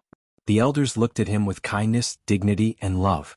In short, all of their gazes conveyed the same message. I am the master you should choose. Yu Qianqiu felt his scalp tingling. Elder Guan's eyes were clearly threatening him. It was as if he was telling him, "Young man, if you don't choose me as your master, I will teach you a lesson." What is going on? I am new here. I can't afford to offend any of them. Yu Qianqiu looked at the sect leader at the window again. Feng Xiangtian seemed to have seen his pleading eyes. He disappeared behind the window and muttered with a bitter smile, "Young man, don't blame me. It is better for you to offend them than me." Damn. Why did I go in the opposite direction? They are begging me. Why should I be afraid? Yu Qianqiu suddenly realized what was going on when he saw the expectation hidden in the elders' expressions. Chapter 47. Thinking about this, he nervously said, "This disciple has just arrived and doesn't know much about the elders. How about?" The elders' eyes lit up, but they didn't hear anything else. Elder Lu smiled and said, "Just say what you want to say, no one will blame you." When he said this, his smile was very kind. Yu Qianqiu saw that the elders nodded, so he put on an awkward expression and said hesitantly, "I don't know what abilities the elders have, but I want to pick one that suits me." As he said this, his voice became very low. As soon as he said that, the elders who had gathered together immediately became lively and introduced their own abilities one after another. A group of disciples gathered outside didn't know what the elders were doing. It felt like they were selling things in a market. The disciples all looked at each other. This elder's cultivation has reached the early stage of tribulation passing. It's not a problem for me to be the master of a little child like you. There are a few who haven't reached tribulation passing. It would be a pity if I don't find a disciple to inherit my extraordinary spells. How many people below the nascent soul stage can use that spell of yours? Yu Qianqiu, come to my refining pavilion. I'll refine a few high-quality magic tools for you to defend yourself. It'll be very worth it. Yu Qianqiu appeared to be very respectful on the surface, but when he heard the elders boasting without regard for their status, his heart was filled with joy. These elders might be famous people in the cultivation world, but when they were gathered together, they were no different from mortals. This was probably the case of rare things being expensive. If there were too many of them, they would naturally depreciate. After listening respectfully for a long time, he didn't find many people with special abilities. Everyone talked about how high their cultivation was, how powerful their magic treasures were, and how many demonic cultivators they had killed. But this wasn't what he wanted. No matter how high their cultivation was, it didn't matter to him. Cultivation couldn't be transferred to him. So what if a magic treasure was powerful? He didn't even have the strength to fly on a sword. Even if a magic treasure was given to him, he wouldn't be able to use it. And those people who were proud of killing people were simply perverts. Don't they know that what I want the most is someone who can help me reach foundation establishment? Speaking up to here, Yu Qianqiu himself was not very clear. At present, in the cultivation world, there was probably no one who would dare to say that they would be able to help someone successfully reach the foundation building realm. At best, they could only say that they would give you a few foundation building pills, or give you some guidance during the foundation building realm, or provide you with some foundation building experience. Furthermore, the conditions of Fuxian Island's disciples were much better than those of other sections. Although foundation establishment pills were quite precious, every disciple had 3 chances to reach foundation establishment. On the contrary, it was harsher than other sections. Those who failed 3 times would definitely be chased out of the supporting immortal island because such disciples had almost no future in terms of cultivation. Therefore, there was no elder who dared to say that they would definitely help you reach foundation establishment. As long as someone dared to say that, they would immediately be ridiculed by others. No matter how he listened, only the words of the 3 elders, Fei, Guan and Huang, that he had seen in the sect master's room, moved Yu Qianqiu a little. Elder Fei was in charge of the myriad fragrance garden. Some of the spiritual herbs in the garden were priceless treasures. If Elder Fei were to become his disciple, he would be able to obtain the spiritual herbs on the pill recipe Jade Archive. Elder Guan was in charge of the elixir refinery pavilion, which could refine all kinds of medicinal pills. What attracted Yu Qianqiu the most was that almost all the foundation establishment pills in the new Excellence Assembly were refined by Elder Guan's elixir refinery pavilion. Elder Huang's elixir refinery pavilion was famous throughout the cultivation world. The transcendent artifacts refined by them were even heard of in Angquangtsung. A good transcendent artifact was no less valuable than a cultivator's life. Yu Qianqiu had personally witnessed the might of transcendent artifacts in the Spirit Stone mine in Angquangtsung. It was much more powerful than when he used a saber to slash people. He was still shocked to this day. He had already preliminarily determined that the master he wanted to choose would be one of these three. However, in order to survive in the cultivation world in the future, he had no choice but to consider it carefully. The biggest obstacle he was currently facing was breaking through to the foundation establishment stage. If he couldn't break through to the foundation establishment stage, everything else was just empty talk. Although there were many spiritual herbs in Elder Fei's myriad fragrance garden, he didn't know how to refine pills. What was the point of becoming his disciple? Did he have to eat spiritual herbs like rice? Or steal spiritual herbs to exchange for money? The lifespan of a qi refining stage cultivator wasn't that long. If he died, would they all become his inheritance? Even if they were to become his inheritance, he should at least have a purpose. If he couldn't break through to the foundation establishment stage, what was the point of having so many spiritual herbs and so much money? If he had already reached the foundation establishment stage, Elder Huang's elixir refinery pavilion would be a good choice. It would be great if he could obtain a few more transcendent artifacts. However, it was a little unrealistic to go there now. He couldn't use the transcendent artifacts anyway. No matter how many he obtained, they would only become his inheritance. It seemed that Elder Guan was the best choice. As long as he learned the skill of refining pills, even if he failed to build his foundation and was chased out of Fuxian Island, he would still have this skill to rely on. At most, he could slowly gather spiritual herbs in the future and refine his own damn foundation establishment pills. He didn't believe that eating foundation establishment pills like rice could not help him break through to the foundation establishment stage. Moreover, looking at this old fellow's arrogant appearance, it seemed that everyone was a little afraid of him. From this point, it could be seen that refining pills was a good profession. Secondly, he wouldn't have to be afraid of offending others if he became his disciple. The old fellow's arrogant appearance should be able to support him. Moreover, he had a straightforward temper, so it shouldn't be difficult to deal with him. Thinking of this, Yu Qianqiu made up his mind. He turned a deaf ear to the buzzing of the elders. His expression was resolute, and his resolute gaze landed on Elder Guan, who was spitting saliva at the other elders. Everyone noticed Yu Qianqiu's reaction and knew that he was about to make a choice. They all stopped talking. Some of the elders even revealed expressions of anticipation. All of this is King Bulsh T. Standing in front of Yu Qianqiu with his back facing him, Elder Guan was cursing to his heart's content. Suddenly he noticed everyone's reaction. Turning around, he saw Yu Qianqiu looking at him. At this moment, the world-famous Dan addict couldn't help but feel a little nervous. Who the token would belong to depended on Yu Qianqiu's words. Yu Qianqiu took a step forward and bowed to Elder Guan. Disciple Yu Qianqiu sincerely begs Elder Guan to accept me as a disciple. Saying this, he knelt down. Immediately, the elders who had been arguing for a long time were all dumbfounded. All kinds of sorrowful and regretful expressions appeared on their faces. Elder Guan was startled as if he didn't believe it. But then he reacted and laughed loudly. Good.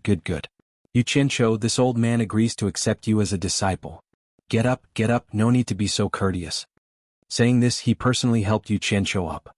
His complacent laughter spread in all directions, as if he was even happier than when he concocted a peerless divine pill. Yu Qianqiu, who was the closest to him, felt his ears go numb from the sound of his laughter.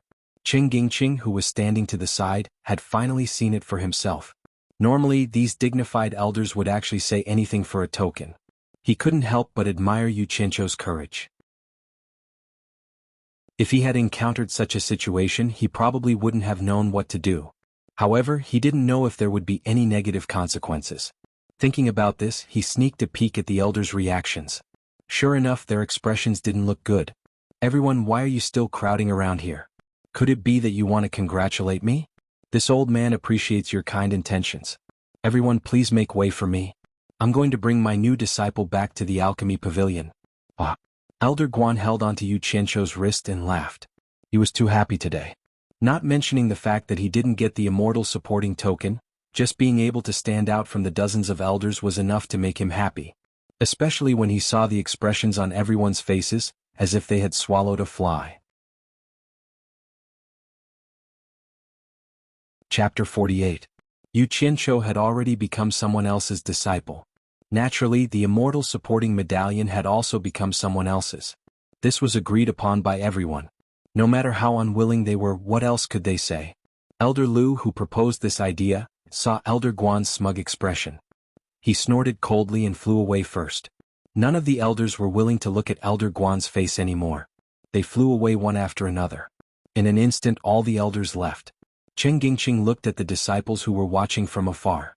Many of them were disciples of these elders. Chen Gingqing felt that it was not a wise choice to stay with Elder Guan. He immediately bowed and said, "Elder Guan, this disciple will also take his leave." After Elder Guan happily nodded his head, he bid farewell to Yu Qianzhou and left. The disciples who were watching didn't know what had happened. Some of them recognized Chen Gingqing and walked towards him. The others scattered in twos and threes. Yu Qianzhou saw Elder Guan's smug expression. He was speechless. He took out the medallion and presented it with both hands. "Master, the sect leader has instructed me to hand over the immortal supporting medallion after I become his disciple." Good. The sect leader has always been fair. I will obey his orders. Elder Guan took the medallion with a smile. He looked at it carefully in his hand before throwing it into his storage bag. He didn't have the passion he had when he snatched it. Then he led Yu Qianzhou back with satisfaction. The two of them answered each other's questions along the way. Yu Qianzhou, who was almost confused by the difference in seniority, finally solved his doubts. Just now, when he bade farewell to Chen Gingqing, he called him Grandmaster Chen. Now, when he called Elder Guan, he had to call him Master. He had lowered Elder Guan's seniority for no reason. Yu Qianzhou almost couldn't call him that.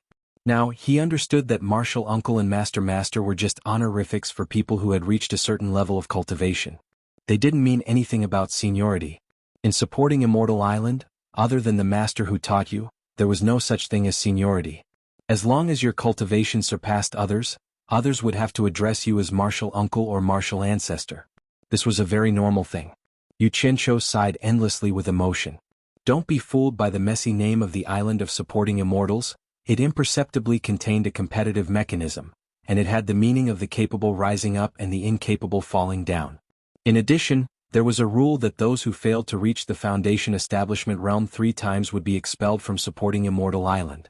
It was a complete elimination system. Even if those who remained were not geniuses, they were elites. It was no wonder that supporting Immortal Island had its current status in the cultivation world. From today onwards, he will be a disciple of supporting Immortal Island's Pill Refinement Pavilion. Elder Guan's full name was Guan Weiwu. After knowing his name, Yu Qianzhou felt a toothache. This name was indeed impressive. It was similar to Guan Yu's name in his golden bead. It seemed that he and Guan Weiwu were fated. This newly acknowledged master was indeed impatient. After leading him for a while, he lost his patience. After pointing out the location of the Pill Refinement Pavilion, he turned into a stream of light and flew towards the mountain peak in front of him. Yu Qianzhou had long heard of the Pill Refinement Pavilion's fame in the cultivation world. It was built on the highest mountain range of supporting Immortal Island. At the very top there was a huge hall. When he was halfway up the mountain, he smelled a rich medicinal fragrance. After taking a few more breaths, he immediately felt refreshed. The mountain peak was barren and there was no trace of green. It was completely different from the lush greenery below the halfway up the mountain. Generally speaking, the higher the terrain, the lower the temperature. The strange thing was that the higher one went up the mountain, the higher the temperature. It was like the bottom of the mountain and the top of the mountain were 2 different seasons. Although Yu Qianzhou's cultivation wasn't high, this little difference in temperature didn't affect him. He just felt that it was strange. Why was there such a strange phenomenon? Could it be because of the fire on the mountain peak? After walking up the stone steps to the top of the mountain, he saw a white stone archway in front of him. The 3 words Pill Refinement Pavilion were written on it. Behind the archway was a huge ancient building complex. Between the archway and the building complex was a field paved with blue stone. There were many people on the ground looking for all kinds of herbs. They must be spirit herbs used for alchemy. Yu Qianzhou turned back to look at the bottom of the mountain. He looked at the buildings on the mountain peak that were much shorter. This was probably the territory of other elders like his master. This made him a little puzzled. What he couldn't understand was that according to his understanding of this world, the higher the status of a person, the higher the place they lived. His master didn't have the highest status on supporting Immortal Island. At the very least, there was a sect master above him. How could he live in the highest place? As his thoughts ran wild, someone behind him asked, "Are you Yu Qianqiu?" "That's right." Yu Qianqiu turned around and replied. Below the archway stood a tall, skinny man with a cold face. His eyes revealed a trace of unfriendliness as he looked at Yi Shiwen. The man snorted and said, "Are you the new disciple that Elder Guan said was accepted?" "I don't think you are very good. Come with me." After saying that, he showed his butt to Yu Qianqiu. Yu Qianqiu was a little angry. Who did he think he was? What did I do to provoke you? The moment you come, you give me medicine. Although he really wanted to kick the butt in front of him, he could still tell how heavy it was. It wasn't the right time to do so. He could only obediently follow behind the middle-aged man and stare at his butt. His originally good mood instantly became very gloomy. The middle-aged man led him to a courtyard. He pointed to a room and said, "From today on you will live here. Cultivate with the disciples here. Do whatever they do. Remember what I said. Don't think you can do whatever you want just because you are Elder Guan's disciple." After saying that, he snorted and said, "I heard you are a wandering cultivator from outside the island. You are only level 10 Qi training, am I right?" No. Yu Qianqiu said respectfully, "What should I call you?" "Yanshu." The middle-aged man glanced at him and said arrogantly, "Late-stage core formation. According to the rules of Fuxian Island, you should call me Ancestor." "Oh, so it's Ancestor Yen." Disciple Yu Qianqiu greets Ancestor Yen. Yu Qianqiu bowed and thought, there are all kinds of birds in a big forest. I've never seen such a crazy person. Yanshu, I will remember you. I will repay you in the future. Yanshu snorted. Calling him Ancestor twice seemed to make him feel better. Then he said, Fuxian Island has a rule. Disciples who haven't reached the foundation establishment stage are not allowed to wander around on the island. You just stay here and don't run around. When your fellow disciples finish their business and come back, you can ask them if you have anything you don't understand. Do you remember what I said? Yu Qianqiu smiled respectfully. I won't forget Ancestor Yan's words. Disciple will remember them. Good. Yan Shu left the smiling Yu Qianqiu and walked out of the courtyard with his hands behind his back. Someone shouted, Ancestor Yan, have a safe trip. Chapter 49. After watching Yan Shu leave until he disappeared, Yu Qianqiu straightened his slightly bent waist. The flattering expression on his face turned into contemplation. His strength was too weak. Ever since he entered the cultivation world, anyone with a little bit of strength would be able to pinch him. Yet he still had to act like a tortoise. All of this was because he was too weak. A certain great man said it well. If you fall behind, you'll be beaten. This is really a wise saying. This world was too crazy. The cultivation circle regarded human lives as worthless. His little life could be taken away at any time. The golden bead was a safe place. Did he have to hide in the golden bead for the rest of his life just because it was dangerous? But what about Chu Pinger, who is waiting for me in Anquangsum? Can I get her out without strength? Even if I get her out, do I have to let her hide with me in the golden pearl forever? No. Even if she's willing, I can't let her hide with me forever. How can I let a woman who treats me sincerely suffer for the rest of her life? Thinking of this, Yu Qianqiu smiled bitterly and shook his head. He muttered, as long as I can increase my strength, I don't care if I'm a good person or a bad person. Even if I have to become the enemy of the entire cultivation world, I don't care. Pinger. When I really become notorious, I hope you can understand. Because of you, from today onwards, my conscience will be eaten by dogs. After a firm belief was established in his heart, Yu Qianqiu let out a long breath. It's not that I don't want to be a good person, but I don't have the conditions to be a good person. What's more important than living? There's a saying in my previous life, if you're poor, take care of yourself. If you're rich, take care of the world. After walking around the small courtyard twice, he didn't find anyone here. He guessed that they went out to do something and probably wouldn't come back for a while. Pushing open the room that Yan Shu designated for him, there was almost nothing inside. There was a table, a chair, and a bed. There was nothing else. Since he was bored, he closed the door and disappeared from the room, returning to the golden pearl space. The young cultivator who was hugging a spirit stone and absorbing it was the person he kidnapped from 100 Flower Valley. Yu Qianqiu looked at him and smiled. What's your name? Hearing someone speak, the young cultivator sitting cross-legged slowly opened his eyes. When he saw Yu Qianqiu standing in front of him, his expression immediately changed. He jumped up and shouted, You thief, let me out. With that, he charged at Yu Qianqiu as if he was going to fight to the death. Yu Qianqiu smiled and shook his head. Within the golden bead world he was the one in charge. Probably no one could do anything to him. Even the white fox could only stare at him helplessly, let alone this young cultivator with a shallow cultivation. Just as he was about to dodge, the young cultivator who was rushing forward suddenly screamed. He held his head with both hands and fell down, rolling on the ground in pain. Xianxia was stunned for a moment before he understood what was going on. He had seen this phenomenon on Guanyu before. It was the sign of being controlled by someone after their natal yuanshen was forcefully extracted. In the golden bead space, only the white fox could do this. Closing his eyes to sense the golden bead world, the location of the white fox and Guanyu appeared in his mind. Xianxia's figure disappeared and reappeared in the white fox's garden. Seeing Guanyu holding a bag and taking out a handful of seeds to sow on the plowed land with the white fox guiding him, Xianxia couldn't help but laugh. Guanyu was really lucky to have such a beauty accompanying him to farm. "Sister, are you planting flowers again?" Xianxia smiled. The white fox didn't even raise her head. Instead, Guanyu stopped what he was doing and said, "Yo, boss, you is here. Did supporting Immortal Island accept you?" The white fox probably didn't like his nagging, so she glared at him.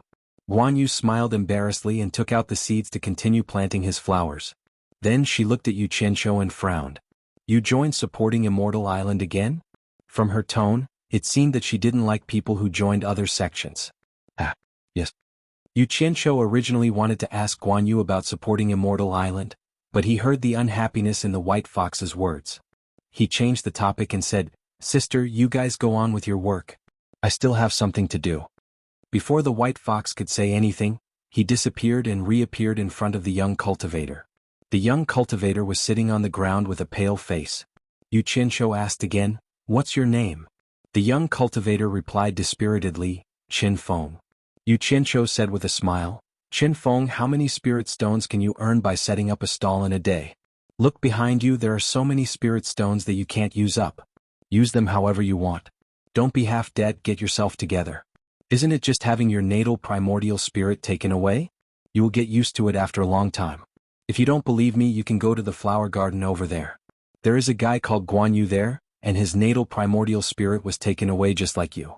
Look at how comfortable he is now. He has beauties to plant flowers with him every day." Hearing the word beauties, Qin Feng shuddered. He remembered the day he came in.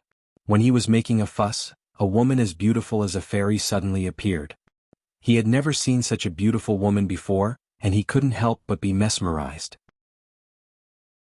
Who knew that the woman would grab his head without saying a word and take away his natal primordial spirit? The pain that came from the soul made people shudder. Seeing that he was still in a daze, Xianxia touched his nose and said with a smile, "Don't think too much. From the day you came in, you were destined to follow me. There are only benefits to following me. If you have time, improve your family's talisman-making skills. Who knows, I might need it someday. If you need any materials, let me know the next time I come. So, I'm very busy, so I won't talk anymore. Think about it." After saying that, he disappeared, leaving the absent-minded Qin Feng still sitting on the ground. It was unknown whether he had heard what was said or not. Just as he returned to his room, he heard someone approaching from outside the courtyard. He opened the door and went out. There were 3 young people walking in. When the 3 saw Xianxia, they were stunned.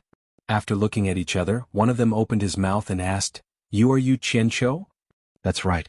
Xianxia was a little surprised. He asked, "How does this fellow Taoist know my name? I wonder who these 3 fellow Taoists are." "Ah, so you really are Xianxia. Your name has spread all over Fuxian Island today. A Fuxian order almost caused a dozen elders to fight. TSK. I heard you are also level 10 Qi refinement and have Elder Guan as your master. I guessed you would also be assigned to our courtyard." "Ah, the 3 of us are also level 10 Qi refinement. My name is Ling Feng." He then introduced the people on his left and right. "This is Bei Zi and he is Shen Ping. So it's 3 senior brothers." Xianxia bowed, but in his heart he was wondering why these 3 people's names felt so weird. Ling Feng laughed brightly. "I don't dare to call you senior brother. Putting aside the fact that you are Elder Guan's disciple, the 3 of us can't see through your cultivation. I'm afraid we will have to call you senior brother." "That's right." Bei Zi on the left agreed. "Normal people don't have the chance to enter our courtyard. Since we are here, we are brothers. Shen Ping, can you share the good wine you've hidden with everyone?" "Okay," Shen Ping said expressionlessly. Yu Qianzhou was slightly startled. He thought that Xian Ping didn't want to take the wine, so he quickly smiled. No need to trouble Brother Xian. I have wine here. I promise you three can drink to your heart's content. As he said this, he reached into his storage pouch. When he was at the pillar of the general's residence, Shi Shaotian gave him a lot of good wine. Wait. Xian Ping shouted and coldly said, "You are the guest." He then walked towards a room. The meaning behind his words was that you are the guest, and there is no reason for a guest to greet the host. Yu Qianzhou's hand froze. He didn't know what to do. Ling Feng smiled. Brother, you don't mind him. Xian Ping always speaks like this. You will know after spending a long time with him that he is cold on the outside but warm on the inside. His words are harsh but he doesn't mean any harm. Yu Qianzhou felt relieved, but Bei Zi stared at the storage pouch on his waist. She clicked her tongue. Brother, you actually has a storage pouch. I have been on Fuxian Island for so many years, but I don't think I have seen a qi condensation cultivator with such a thing. This is good. I'm afraid it can't be bought with even a top-grade spirit stone, right? Ling Feng's eyes were filled with envy. Xian Ping, who came out with a big jar of wine, also said, Good stuff. Since you like it, I will ask Master Cheng Gingqing to bring 3 for you the next time I meet him. Yu Qianzhou was often a stingy person, but he was always generous when it came to making friends. Ling Feng and Bei Zi looked at each other and smiled. They didn't take his words seriously. They both thought that he was just being perfunctory, but they didn't point it out. For qi condensation cultivators, storage pouches weren't something they could casually give away. Yu Qianzhou saw their expressions, but he didn't say anything. Some things didn't need to be explained. Actions were the most convincing. Besides, 3 storage pouches were nothing to him. Xian Ping simply said, Drink. Chapter 50. The few of them sat around the stone table. After a few bowls of wine, the atmosphere changed. The 4 of them were less courteous and more straightforward. After some small talk, Yu Qianzhou had a rough understanding of the 3 of them.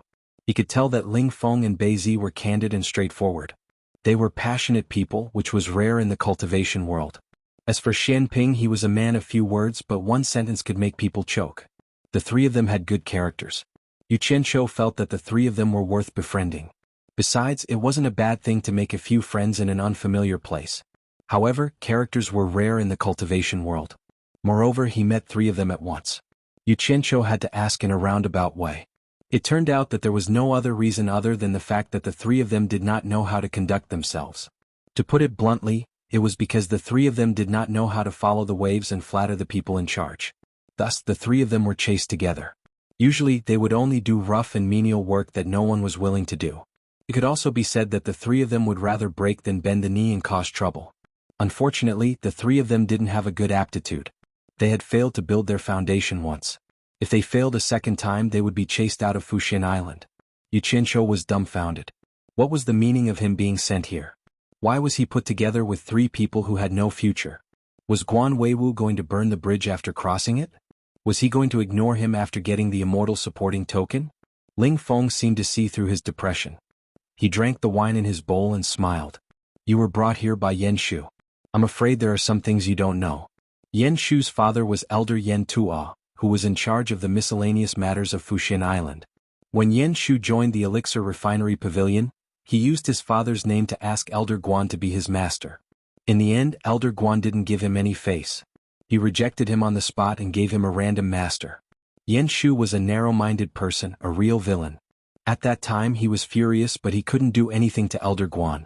Afterwards, when Elder Guan was in his prime, he accepted a few disciples, but without exception, all of them were killed by Yan Shu. Ugh. Yu Qianzhou almost spat out the wine in his mouth. After he managed to swallow it down, he heard Bei Zi chuckle and say, Brother, are you scared? You are also Elder Guan's disciple. I hope you're the exception. Yu Qianzhou put down his wine bowl and looked at the 3 of them in astonishment. It can't be that exaggerated, right? Yan Shu killed Elder Guan's future disciple just because Elder Guan didn't accept him as a disciple? It can't be faked. Xian Ping, who was immersed in his wine, concluded. Although he didn't speak much, his words were more useful than Ling Feng and Bei Zi's explanations. Yu Qianzhou completely dispelled the suspicion in his heart. He asked reluctantly, could it be that Elder Guan doesn't even care about his own disciple being killed? Bei Zi chuckled again. Haven't you heard of Elder Guan's nickname, Pill Addict? Other than alchemy, I don't think there's anything else he cares about. He even forgot about the disciple he accepted today the next day. Do you think a master like this can be relied on? Xian Ping, who was pouring wine, shook his head and said, he can't be relied on. Yu Qianzhou was speechless. There was such a muddle-headed master. Why did he have to meet him? He hated himself for being blind. Why did he choose Elder Guan as his master? Damn it. My life is even more bitter than a cabbage. Ling Feng grabbed the wine jar next to Xian Ping and filled Yu Qianzhou's bowl with wine. She said, if it wasn't for his father's prestige and the fact that there are so many nascent soul cultivators, how could a core formation cultivator like Yan Shu be the caretaker of the alchemy pavilion? However, since he sent you to our courtyard, it seems like he does have the intention to harm you. Although that's the case, you don't have to worry too much. The rules of Fuxian Island aren't just for show. He won't dare to harm you openly. As long as you're vigilant, it won't be easy for him to harm you. Yu Qianzhou nodded and didn't say anything. A fierce look flashed through his eyes. No one noticed that he already had the intention to kill Yan Shu. Although he didn't know if the Yan Shu mentioned by the three of them was really so unbearable, if he really had to live in fear every day, then there was no need to think about it. It wasn't the first time he did something like this.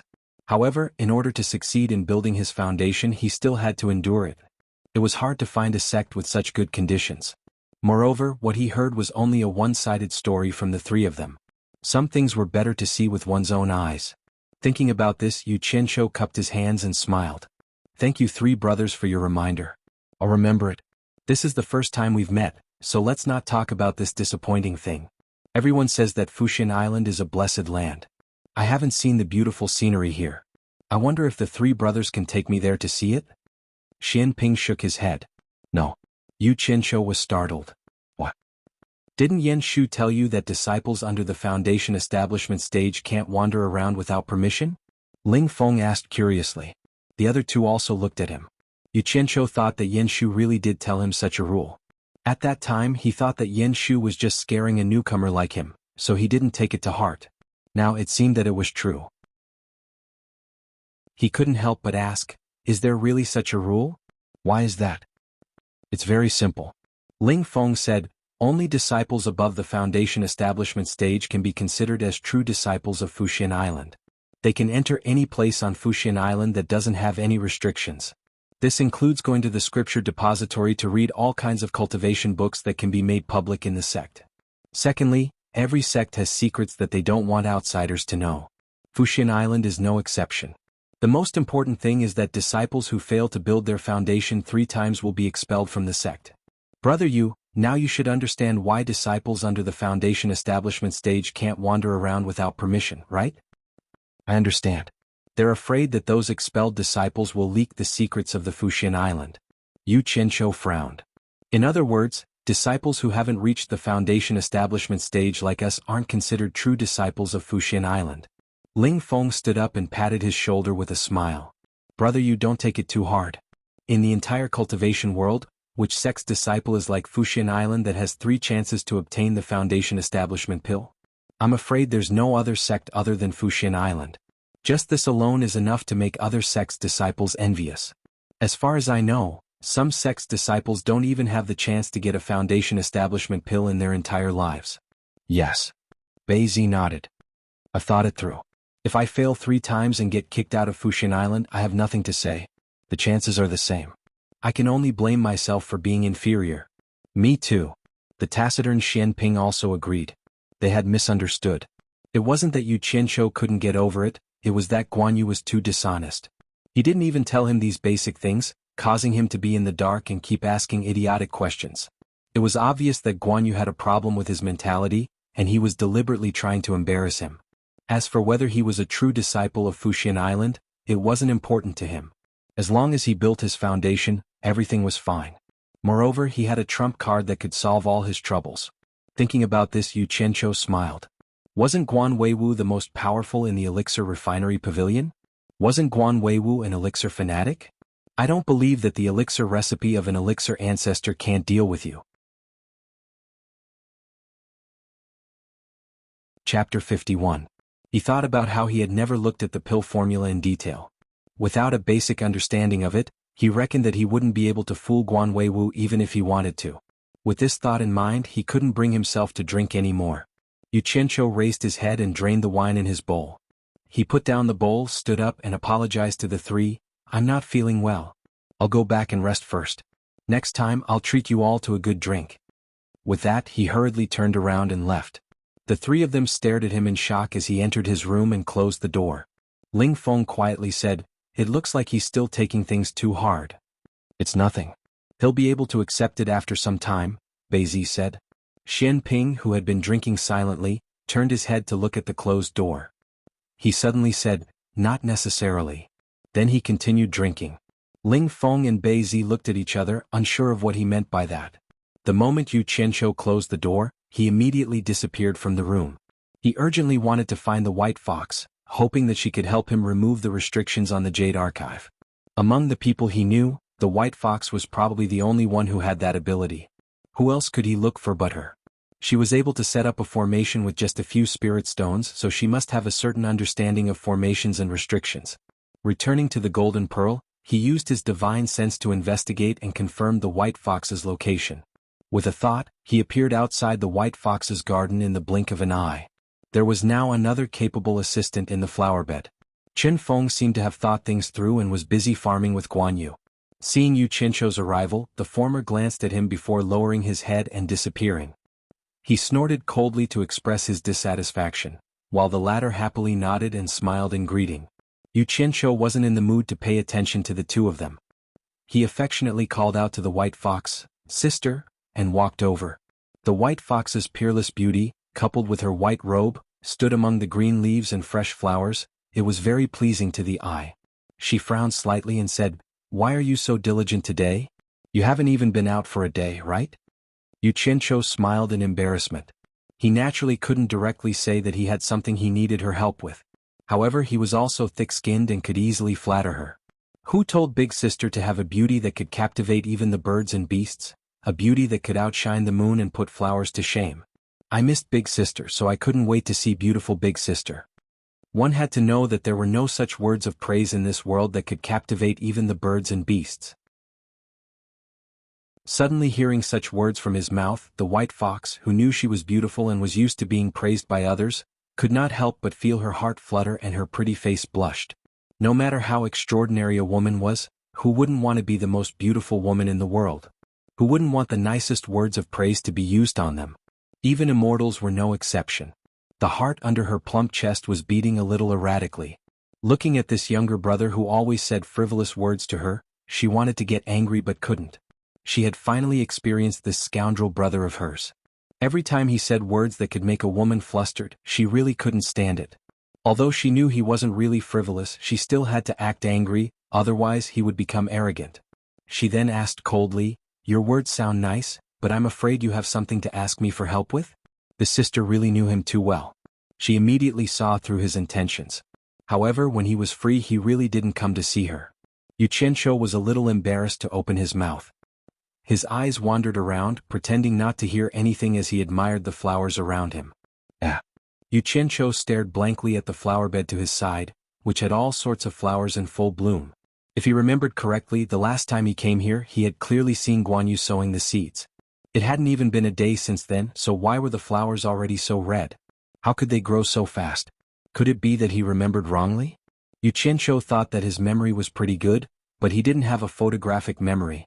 But this kind of thing shouldn't be wrong. He looked around the flowerbed and then looked at where he was standing. It shouldn't be wrong. When were these flowers planted? Xianxia pointed at the flowerbed beside him and asked suspiciously. The white fox didn't answer his question. Instead, it turned its head to the side proudly and also pretended to admire the flowers. This was something that he learned quickly from his younger brother. Xianxia looked at Guanyu, who was smiling and looking at him. The latter waved at him and said, "Boss, do you want to know what's going on? Come here, I'll show you something good." Guanyu's words clearly showed that he knew what was going on, and he didn't remember wrongly. There was indeed something wrong with this flowerbed.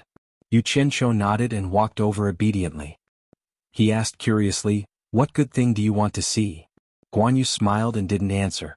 He took out a small bag from the storage bag on his waist and grabbed something from it. He put it in his palm and stretched it over. Xianxia stretched his head out and stared blankly at the two black dots on Guanyu's palm for a long time. He then asked uncertainly, "Are they flower seeds?" "Smart. Boss is the boss, you can even see through it." Guan Yu looked at the 2 black dots on his palm and said, "That's right, they are 2 flower seeds. F***ck, you dare to trick me." Xianxia was angry. He rolled up his sleeves and was about to make a move. This Guan Yu was getting more and more impudent. He had schemed against him several times, and seeing that he didn't care about it, he was getting more and more excited. The white fox on the side couldn't help but cover her mouth and laugh. She seemed to be very happy to see her brother make a fool of himself. Xianxia was stunned. He turned his head and couldn't help but be stunned. This was the first time he saw the white fox smile like this.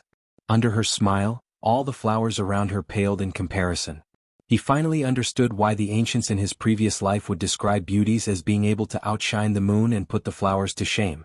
No matter how beautiful the flowers were, how could they be more beautiful than the beauty in front of him? Guan Yu and Xinfeng were also stunned. They had never seen the white fox like this. The white fox clearly realized that she had lost her composure. Her pretty face instantly darkened, and she glared at the 3 of them coldly. The 3 of them shuddered at the same time and woke up. Big sister. You really are a seductress who can charm people to death." Xianxia groaned helplessly in his heart. He looked at Guan Yu and said, "Forget it. Since you were able to make my big sister smile, I won't argue with you today." "Why are you arguing? I said I would show you something good. Do you think I would lie to you?" Guan Yu said tit for tat. He then held the seeds in his hand and said, "Look carefully." After saying that, he squatted down and dug out 2 small holes in the soft soil that had been loosened. He picked up the 2 seeds in his hand and put them in the 2 holes. Xianxia, who was considered a farmer in his previous life, was naturally no stranger to farming. Although he had never grown flowers, he had grown vegetables before. He stared at Guan Yu's actions with his eyes wide open. He wanted to know the difference between growing flowers and vegetables. If there was no difference, how could the flowers grow so fast? After putting the seeds, Guan Yu reached out and untied a small bamboo tube from his waist. He gently pulled out the wooden stopper and took out a small wooden spoon from his belt. He reached into the bamboo tube and slowly scooped out a spoonful of something. The thing that he scooped out was purple. Xianxia thought it was familiar. He seemed to have seen it somewhere before. Chapter 52. Pouring a spoonful of the purple substance into the small pit where the seed was placed, Guan Yu quickly moved the soft soil around the small pit into the pit. Shortly after, he scooped out some water from the bucket beside him and poured it over the soil. Xianxia watched as he completed a series of actions, then stared at the small pit. Not long after, a crack appeared on the surface of the soil where the water had seeped into, followed by a few more. Suddenly, the center of the intersecting cracks arched slightly and broke open, revealing a conspicuous whitish-green dot. If one did not pay attention, they might not notice it. Soon, the green bean dot swayed slightly and gradually stretched out, revealing the figure of a small green sprout. Xianxia sucked in a breath of cold air, his eyes wide and tongue-tied. Is that the seed germinating? How is this possible? He then looked at Guan Yu and cried out in surprise, "How did you do it?" Guan Yu smiled and gestured at Luya with his lips, indicating for him to continue watching. The small green sprout burst forth with vitality, its branches and leaves curled up and wriggled in all directions, expanding and growing at a speed visible to the naked eye. The tender leaves continued to multiply, branching out in all directions. The main trunk stopped growing when it reached a person's thigh, gradually turning from translucent green to brownish red. The entire plant seemed to have solidified, stopping there without any movement. If not for the shocking growth process, no one would be able to tell the difference between this plant and other plants. Was that it? Xianxia retracted his thoughts and let out a breath.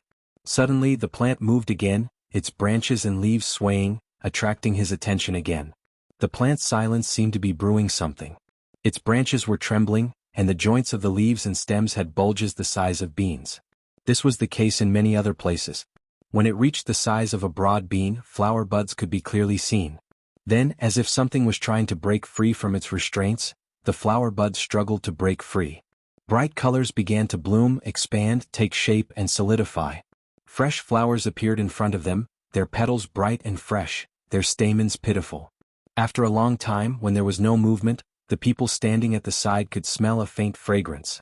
Just like that, a plant with dozens of flowers blooming on its branches stood in front of him. From sowing, irrigating, germinating, growing, branching, budding, and blooming, it was only the time it took to brew a cup of tea. It was really incredible. Yu Qianzhou, who had been holding his breath for a long time, slowly turned his head and looked at the bamboo tube in Guan Yu's hand. Apart from the purple substance, he did not notice anything unusual during the planting process. It was obvious that the substance in the bamboo tube was the key. Guan Yu smiled and shook the bamboo tube in his hand, saying, "Let me show you again." After saying that, he squatted down and repeated the planting process in another small pit with seeds. However, when he placed the purple substance, he added half a spoonful more. Soon, the seed grew into a plant with flowers swaying on its branches. Yu Qianzhou, who had been silently observing its growth, did not notice anything unusual about it. Looking at the two flowers standing side by side, just as he was feeling suspicious, an abnormality suddenly occurred. The flower that was planted later had its petals changed. The dazzling bright color was dimming. To be exact, it looked like it was slowly aging. The flower began to wither, its petals falling off one by one, then the stamens dying, followed by the flower stem falling off. Following that, the branches and leaves withered and turned yellow, and the leaves fell back to their roots. In the end, only a withered branch was left on the ground, and it was hard to tell that it was the same kind of flower that was in full bloom beside it. "How is it?"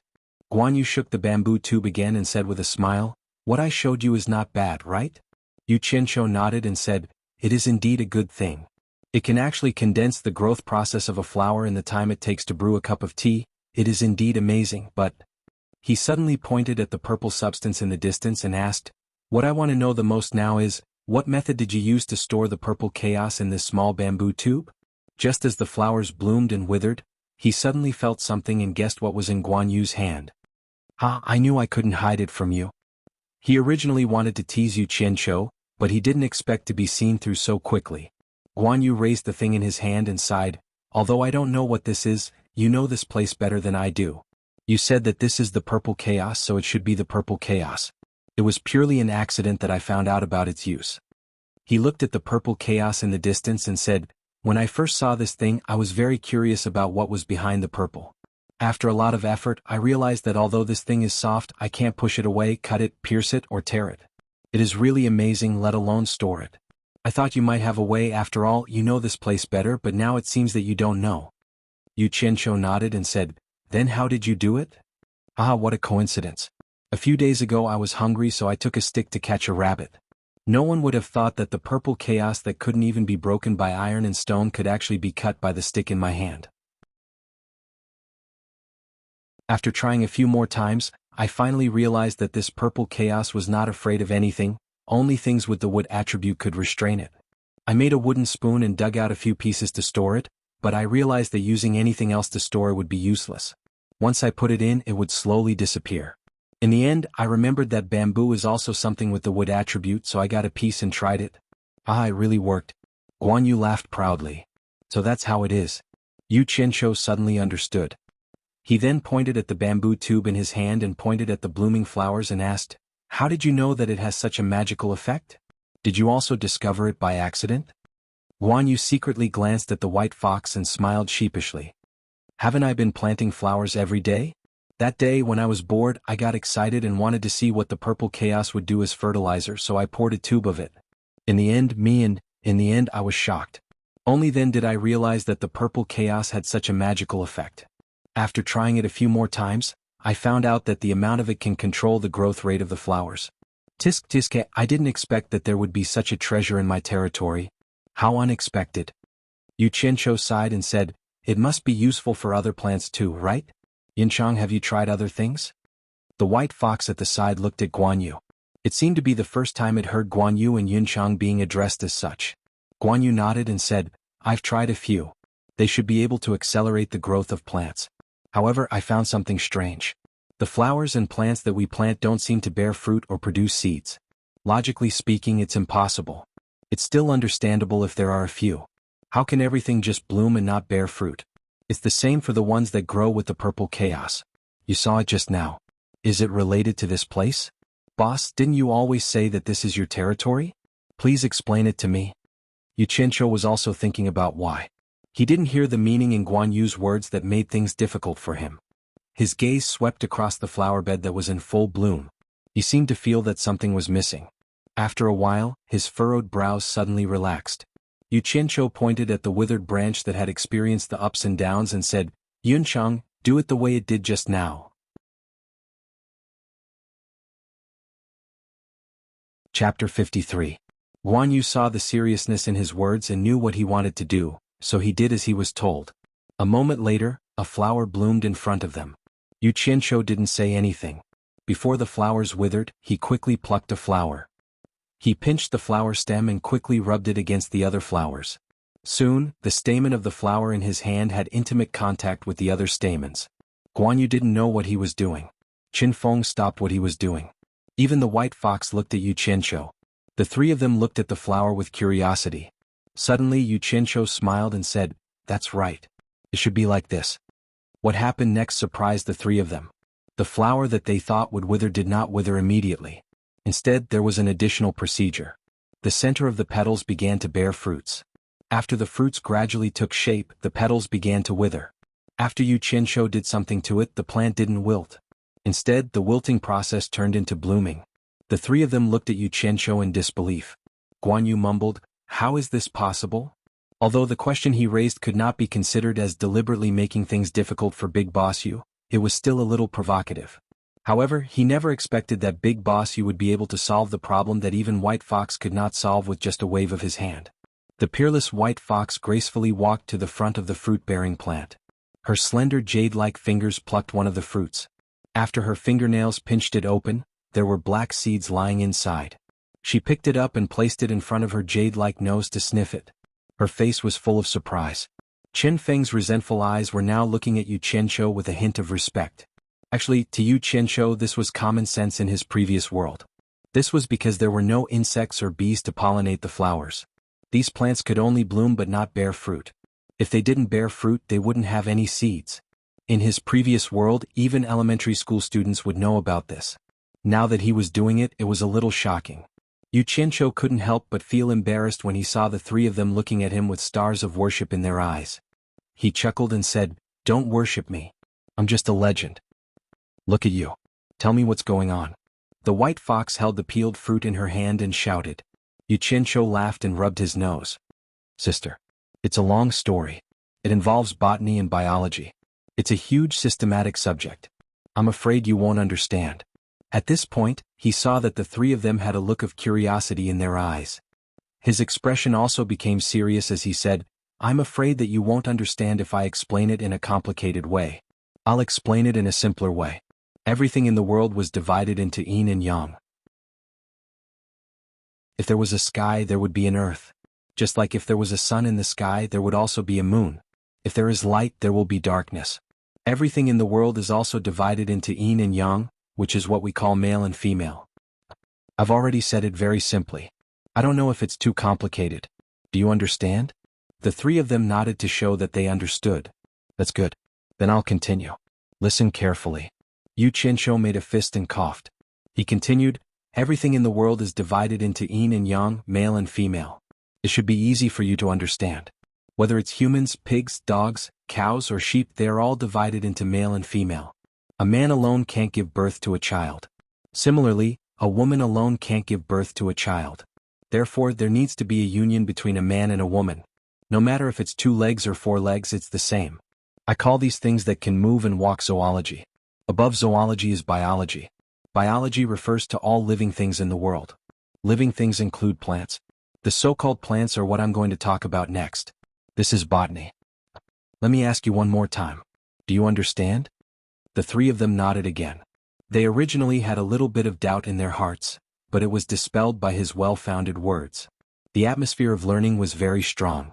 Xianxia was very satisfied with this effect. He pretended to say again, "What are plants?" Flowers, trees, fruits, and vegetables that we usually eat belong to the category of plants. This includes the flowers and plants that the three of you are planting. They can grow naturally. Of course, this involves a higher level of natural science. You won't understand even if I explain it, so I won't say it. These flowers and plants can grow naturally. They are also living things. Therefore, they are also within the scope of biology. Don't underestimate these flowers and plants. They are the same as the animals in zoology that we talked about earlier. They also have yin and yang, and they also need to be combined. Guan Yu asked me why these plants only bloom but not bear fruit. Now I'll explain it to you in detail. I've talked too much. I'm very thirsty. Is there any water here? Yes. Qin Feng replied as he scooped up a ladle of water from a nearby bucket and respectfully brought it to Yu Qianqiu. There was no trace of resentment on Yu Qianqiu's face. Yu Qianqiu drank the water and returned the ladle to him. He said, "Thank you." He then continued, "Why do the flowers that you plant only bloom but not bear fruit?" Everyone looked. He pointed to a plant that was full of flowers and said, "There are many flowers blooming here. Don't they all look the same?" Yes, they all look the same, but they are not. These flowers are also divided into yin and yang. If they want to bear fruit and produce seeds just like humans, they also need to combine yin and yang. However, they can't combine like humans. Therefore, they need external help. Just like what I did just now, it's also one of the ways to help them combine. Hearing this, Guan Yu was puzzled. That can't be right. The flowers and plants in the outside world haven't been helped by humans to combine, but they still bloom and produce seeds. Qin Feng and the white fox also looked at him suspiciously. Obviously, they agreed with what Guan Yu said. That's a very good question. It involves entomology and zoology. Yu Qianqiu expressed his praise and said, "Of course, the flowers and plants outside are not helped by humans. They are other animals, which are the insects in animals." What are insects? All of you should have seen butterflies, bees, and other insects, right? If you have observed carefully, you will find that insects like bees like to hover on all kinds of blooming flowers. After they get pollen on the flowers, when they land on another flower, they naturally help the flowers to complete a union. The bees are the medium between them, so the plants outside can bloom, bear fruit, and reproduce. If you don't believe me, I can bring some bees in from the outside next time. Then you will know if what I said is true. After his explanation, the three of them suddenly understood. Everyone had seen the habits of bees and butterflies. Thinking about it carefully, it seemed to be the case. Although they didn't have a direct impression, the three of them basically believed what he said was true. So, I didn't expect a half-baked person like me to be able to make such a big noise here. I actually have the talent to be a teacher. It's really rare. Yu Qianqiu held back the pride in his heart and didn't show it. He said with a smile, "At this point, everyone should know what is going on. There is no need to say more complicated things. Let's stop here."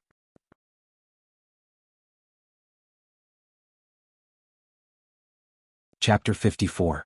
They had heard it all. The three of them had complicated looks in their eyes. They had not expected Yu Qianqiu to be so knowledgeable. Zoology, botany, natural science, and entomology were all unheard of. Their horizons had been broadened today. Young Qin Feng's eyes were filled with admiration, while Guan Yu looked slightly ashamed. Yu Qianqiu seemed to see a strange light in the white fox's eyes, which made his heart beat faster. Yu Qianqiu remembered why he had come and said nervously, "Sister, there's something I need your help with." The white fox glanced at him with her bright eyes and softly replied, Seeing that his sister had agreed, Yu Qianqiu was overjoyed. He hurriedly took out the pill recipe jade archive and handed it over, saying, "I know your skills are extraordinary, sister. There's something recorded in this jade archive that I would like to take a look at, but someone has placed heavy restrictions on it. I'll have to trouble sister to help me open it." Guan Yu and Qin Feng did not care about what they were talking about. The two of them ran to an empty space to examine the botany that Yu Qianqiu had mentioned. The white fox took the pill recipe jade archive and examined it. Her brows furrowed slightly. Yu Qianqiu asked nervously, "Sister, is it impossible to remove?" The white fox shook her head lightly and said, "The person who set up the restrictions has a very high level of attainment and formations.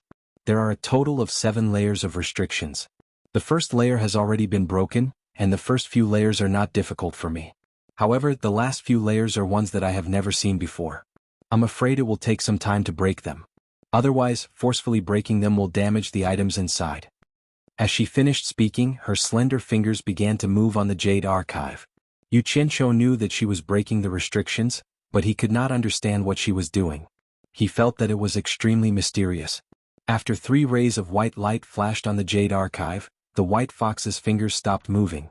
After a long while, she exhaled and returned the jade archive, saying, "I've broken 3 of the remaining 6 layers of restrictions. I can't break the remaining 3 for now. I've memorized them, but I need some time to think about them." Yu Qianqiu took the jade archive and smiled sheepishly, "Breaking through 3 layers is enough. Don't worry about the rest. Sister can think about it slowly." The white fox nodded and stared at him without saying anything else. It turned around and walked toward the bamboo house outside the garden. On the other side, Guan Yu and Qin Feng exclaimed in amazement. Apparently, the results of the experiment were miraculous. Yu Qianqiu put away the jade archive and walked over with a smile on his face. When he saw Qin Feng, he suddenly thought of someone else. That day in the 100 Flowers Valley, aside from Qin Feng, he had also recruited a person who made and sold the fallen immortal incense. How come he hadn't seen Qin Feng after so many visits? Yunchang, I have something to ask you. Guan Yu patted the dirt off his hands and stood up with a smile. What's the matter? Yu Qianqiu asked curiously. Aside from Qin Feng, I brought another person with me. How come I haven't seen him after so many visits? Where did he go? Guan Yu was taken aback. He suddenly laughed and said, You're talking about that guy.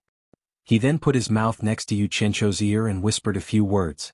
When Yu Qianqiu heard this, his expression changed drastically. He cursed, serves him right. It turned out that after the person who sold the incense was recruited, his primordial spirit was also forcefully extracted by the white fox, just like Qin Feng. However, when he saw the white fox's appearance, he was immediately shocked and his lust was aroused. After that, he even tried to use the fallen immortal to pluck flowers without knowing the immensity of heaven and earth. It was unknown whether he was truly unaware or just pretending to be unaware. His primordial spirit was already in the other party's hands. How could his every move escape her notice? As a result, the white fox destroyed his natal primordial spirit and turned his bones into ashes as fertilizer for the flowers. Sigh. What a pity for such a talented person. Forget it, he asked for it. You can't blame anyone else. You guys have fun, I'll take my leave first. See you later. Yu Qianqiu said regretfully. Wait. Guan Yu pulled him back and said, Remember to bring a hive of bees when you come again. I want to understand the relationship between botany and zoology. Alright, I'll keep that in mind. Returning to his room on supporting Immortal Island, Miao Yi listened carefully to make sure that there was no movement outside. He impatiently took out the pill recipe jade archive and began studying it. He inserted his divine sense into the jade archive and started reading from the first layer. Actually, the first layer wasn't a pill recipe. Instead, it explained some common knowledge about pill refining and the necessary preparations. For example, the best type of fire to use for pill refining and the best type of pill furnace to increase the success rate of pill refining. There was a whole bunch of information written on it. For Yu Qianqiu, who was a complete layman in pill refining, these headache-inducing questions were exactly what he needed to understand. These were the things he lacked. Hence, he read very attentively, memorizing every single word as he read. The second layer wasn't a pill recipe either. As soon as Yu Qianqiu's divine sense entered the jade archive, he felt as though he had entered a sea of various spiritual plants. Not only were the names and medicinal effects of the various spiritual plants described in detail, but even the shapes and appearances of the herbs were vividly displayed before his eyes. The level of detail was enough to make one's hair stand on end. Even the growth habits of each herb and the places where it was easy to collect them were listed. Yu Qianqiu was shocked. It wasn't just a normal shock but a very, very shock. Even though he knew nothing about medicinal herbs or pill refining, he now knew that he had picked up a treasure. He was glad that he had made a wise decision to obtain this item from Lu Jingguang. If he had given up on such a good item, he would be worse than a pig or a dog. Aside from his shock, he couldn't help but think back to the alchemy sect of yesteryear. A sect that was founded on pills had an unparalleled level of attainment in the field of alchemy. Just by looking at the countless number of medicinal herbs recorded in detail in the second layer, one could tell how much blood, sweat, and tears of many generations had been spent to gather them. Just this layer alone was enough to make it a rare treasure of the world. If someone wanted to rebuild the alchemy sect, he believed that with this jade archive of pill recipes, there wouldn't be any technical obstacles. It was impossible to memorize so many medicinal herbs in a short amount of time. He could only leave them for later. Sighing, Yu Qianqiu's divine sense entered the third layer. From the opening words of this layer, he could tell that it recorded various pill recipes suitable for use by foundation-building cultivators.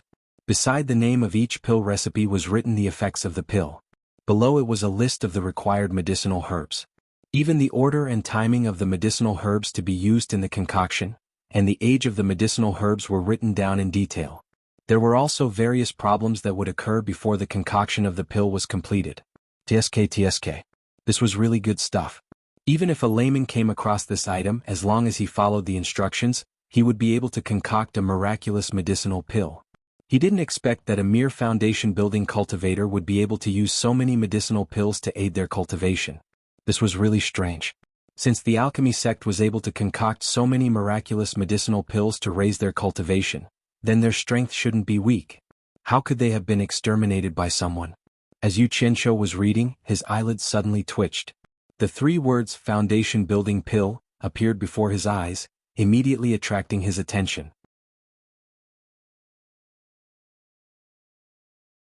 Chapter 55. After looking at it carefully, he realized that it was the pill recipe for the foundation-building pill. This pill recipe alone required 9 types of spiritual plants. Xianxia hurriedly noted down the names of the spiritual plants and the order of refinement. This was exactly what he needed. The 4th layer was the pill recipe for the core formation realm. Xianxia casually glanced at it. His mind was preoccupied with the foundation-building pill, so he lost interest in reading any further. The voices of Ling Feng and the others came from outside. He carefully put away the jade archive containing the pill recipe. "Why don't I see you, Xianxia?" It was Yan Shu's voice. Xianxia opened the door and shouted, "He's here, he's here. Greetings, Grandmaster Yan." He hurriedly jogged over to Yan Shu and bowed with a smile, then greeted the other 3 with a smile. "En?" Yan Shu stared at him coldly and said, "From today onwards, you will work together with the 3 of them. If you dare to slack off, you will be severely punished. Do the 4 of you understand?" The last sentence was meant for everyone to hear. Only Xianxia smiled flatteringly and said, "Understood, understood." The other 3 remained expressionless. Yan Shu's expression darkened. He snorted coldly and turned to leave. "Grandmaster Yan, take care." Xianxia smiled as he watched Yan Shu leave. He then straightened his slightly bowed waist. Suddenly, he realized that the 3 people beside him were looking at him with disdain. It was obvious that they weren't interested in his flattery. Xianxia looked at the 3 of them and smiled. "My 3 brothers, I'll be working with you from today onwards. Please take good care of me." Beizi glanced at him and mocked, "You're Elder Guan's disciple. It's not our turn to take care of you. If you want to take care of someone, you should at least look for your Grandmaster Yan."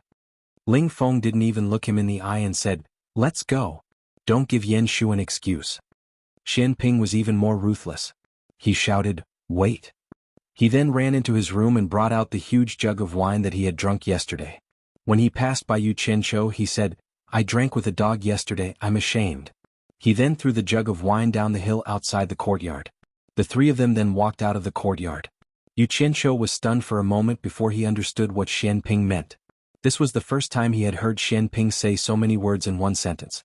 He didn't expect that Xianping was actually scolding him. Looking at the figure walking away, he shook his head and smiled bitterly.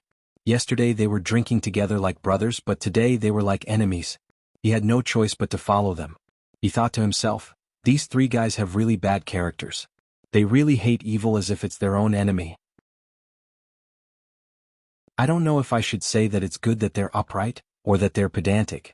No wonder they're not tolerated by others. I wanted to make friends with them, but it seems like it's not enough. Forget it, I'll wait and see." He followed the 3 of them to the great hall of the alchemy pavilion. Many disciples were bustling about. Yan Shu was already waiting for them outside the hall.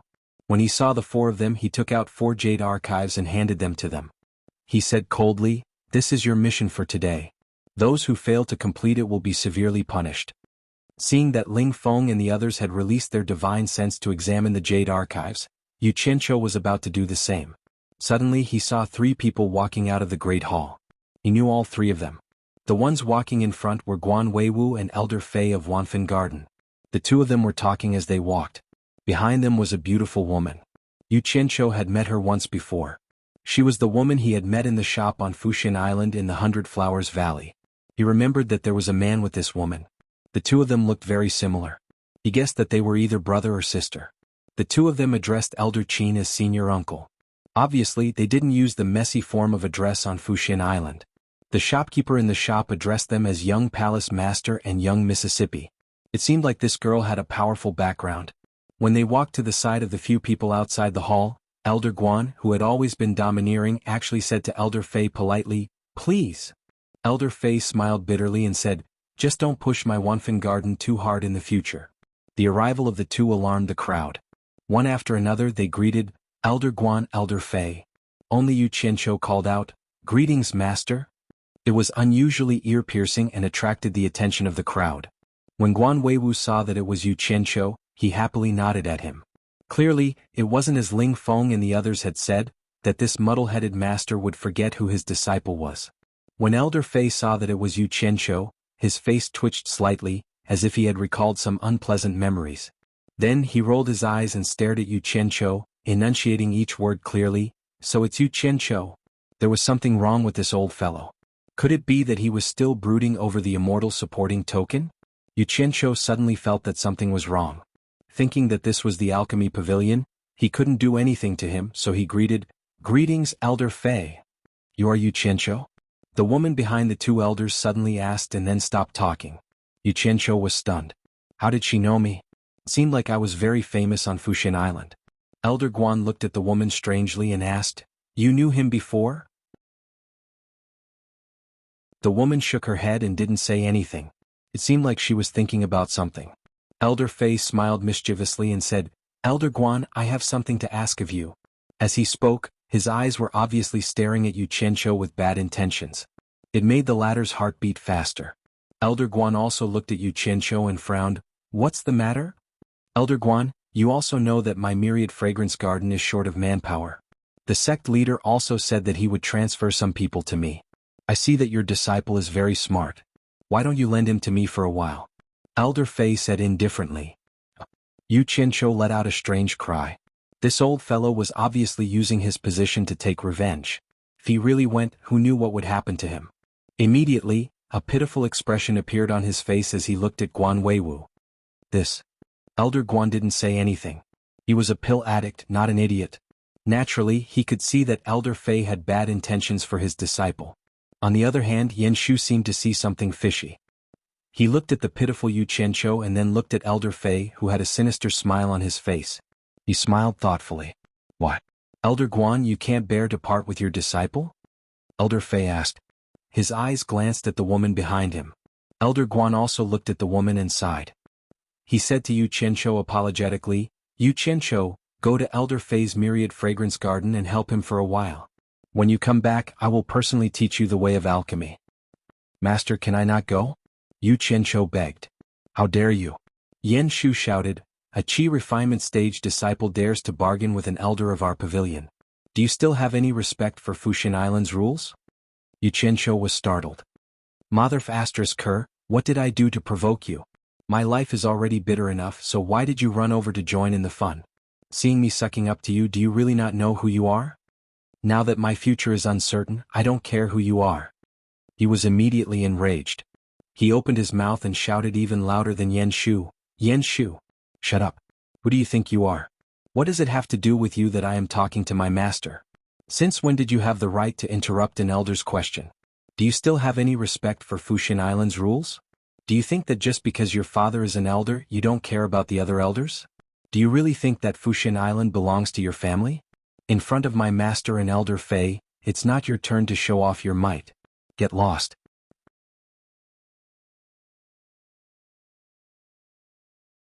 Chapter 56. His words were too vehement, and his voice was loud enough that everyone outside the grand hall could hear him. In an instant, the entire hall fell into a frightening silence. Everyone turned to look at him, and almost everyone was dumbfounded.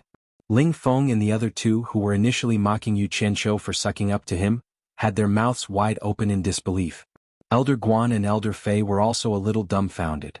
On the other hand, the young woman didn't understand the gravity of the situation, and was a little flabbergasted by everyone's expressions. Yan Shu's face was green and red at the same time. His eyes were protruding out of their sockets, and he pointed at Yu Qianqiu with a trembling arm. It seemed that he was extremely angry. Guan Weiwu, who was standing at the side, shouted, "Enough!" Then he looked at Yu Qianqiu and said in an irrefutable tone, "It's decided then. You will follow Elder Fei to the myriad fragrance garden to help out." Seeing that the outcome had been decided and that there was nothing he could do to change it, Yu Qianqiu silently nodded. "Then let's go." Elder Fei smiled as she crossed her arms in front of her stomach. She then led the way down the mountain, and the young woman followed closely behind. Yu Qianqiu passed the jade archive in his hand to Ling Feng, then bowed to Guan Weiwu and said, "Take care, master." Then he left the mountain. Everyone watched his silhouette as he descended the mountain. Only Yen Shu's eyes were filled with resentment. At the same time, there were quite a few people who were looking at Yen Shu with gloating expressions. It seemed that he wasn't that popular after all. Elder Fei leisurely walked down the mountain, while the young and beautiful woman followed suit. Yu Qianqiu lagged behind the two of them by about a dozen meters. If this had happened in the past, he would have followed closely behind the young woman as well. Even if he didn't get intimate with her, it would still be a pleasure to follow behind a beautiful woman and watch her swaying her buttocks. Of course, the premise was that Chu Pinger and the White Fox didn't know about it, and he wasn't in a bad mood. He was indeed in a terrible mood. He had just seen a glimmer of a bright future from the Pill Formula Jade archive when he unexpectedly bumped into Elder Fei. Elder Fei must not have had any good intentions in dragging him to the Myriad Fragrance Garden. From what he knew, most cultivators were at the level of beasts, especially the old ones. Each of them had either lived for more than 100 years or 200 to 300 years. Their humanity had long been eaten by dogs, and they acted according to their own whims. How dangerous. Elder Fei Dinan stopped his footsteps and turned his head to look at the dejected Yu Qianqiu. With a slight smile he shouted, "Yu Qianqiu, come here." Then he continued to walk down the mountain. Yu Qianqiu was stunned. He had no choice but to lower his head when he was under someone else's roof. He was following him now. Without saying a word, he eagerly ran to Elder Fei's side and said with a flattering smile, "Elder Fei, what instructions do you have for me? If there is anything, just tell me. I, Yu Qianqiu, will not hesitate to climb a mountain of swords or plunge into a sea of flames." Looking at Yu Qianqiu's despicable face, Ferdinand was greatly astonished. The words that were just about to come out of his mouth could not come out. To be honest, when Ferdinand saw Yu Qianqiu, he was indeed a little unhappy in his heart. However, he did not have any intention of harming him. However, he still had the intention of teasing and fooling around with him. Hence, he suddenly thought of asking for him. Just now, when he suddenly saw Yu Qianqiu on the mountain, he could not help but look at Yu Qianqiu in a new light. Nowadays there were really fewer and fewer young people like him. He no longer had the intention of fooling around with him. Instead, he began to care for him. However, this despicable face of Yu Qianqiu and his fearless attitude just now were worlds apart. It was very unappetizing. Ferdinand immediately snorted coldly and said, "Nothing, I just want you to hurry up and follow me." The worse his tone was, the more Yu Qianqiu nodded and bowed, saying yes. Yu Qianqiu was also not willing to follow beside Ferdinand and watch his face. He could not help but find a reason to take a few steps back. He pretended to greet the beauty on the side and said with a smile, "I am Yu Qianqiu, Qi Refining Level 10. May I know how I should address you?" The woman also smiled and replied to him, "Yanzixia Foundation Establishment Early Stage. I just entered supporting Immortal Island today and am under Elder Fei of Myriad Fragrance Garden." "Nice to meet you, nice to meet you. So it is Senior Master Yen." Yu Qianqiu bowed and said. The woman nodded and looked at Yu Qianqiu from head to toe. She also felt strange in her heart. This person is like a completely different person from just now. Myriad Fragrance Garden occupied the largest area among all the branches of supporting Immortal Island. It was also the place with the most abundant spiritual qi. There was no other reason for this. Spiritual qi was needed to grow spiritual grasses. Of course, the land was also indispensable. Otherwise, how could it supply such a large sect? At the same time, Myriad Fragrance Garden was also the place with the most female disciples in the entire supporting Immortal Island. Almost 99% of the female disciples were in Myriad Fragrance Garden. There were probably close to 1,000 of them. Of course, there was a reason for this. Spiritual grasses were different from ordinary herbs. They needed to be carefully cared for. Women were naturally more meticulous than men. They were the best candidates to take care of these flowers and plants. It was also not a very strenuous work. The strenuous work was done by the minority of male disciples. Yu Qianqiu had not been here for long. He did not have the time to understand or listen to others. Thus, he did not know about these things. When he stepped into Myriad Fragrance Garden, which was filled with spiritual qi, fresh air and fragrant air, his eyes were filled with light and graceful figures. There were beautiful women coming and going everywhere. Yu Qianqiu rubbed his eyes. He thought that it was an illusion of some formation. He immediately followed behind Ferdinand. He was afraid that he would go to the wrong place and be trapped by the formation. He did not expect Elder Fei to rescue him in time if he was trapped. When he heard that this group of thin and plump girls respectfully saluted and called Elder Fei when they saw Ferdinand, and that Ferdinand nodded in return, Xianxia was a little dumbfounded. This was not an illusion. It was real. Myriad Fragrance Garden actually raised so many female disciples? Moreover, all of them were not bad. Damn. Is this Myriad Fragrance Garden or Myriad Flower House? Xianxia was very shocked. If it was not for this extraordinary environment, he would really suspect that he had come to a brothel. He was immediately overwhelmed. It would be a waste not to look. Ferdinand led the two of them to the main hall of Myriad Fragrance Garden. He called someone over and said a few words. Then he brought Yan Zixia away to make arrangements. Xianxia was still a little dazzled and did not come back to his senses. Ferdinand, who was sitting high in the main hall, stroked his beard and smiled. He had already made arrangements for him. He lightly shouted, "Come." At the same time he also woke up Xianxia. A female disciple outside the door hurriedly walked over and saluted, "Elder."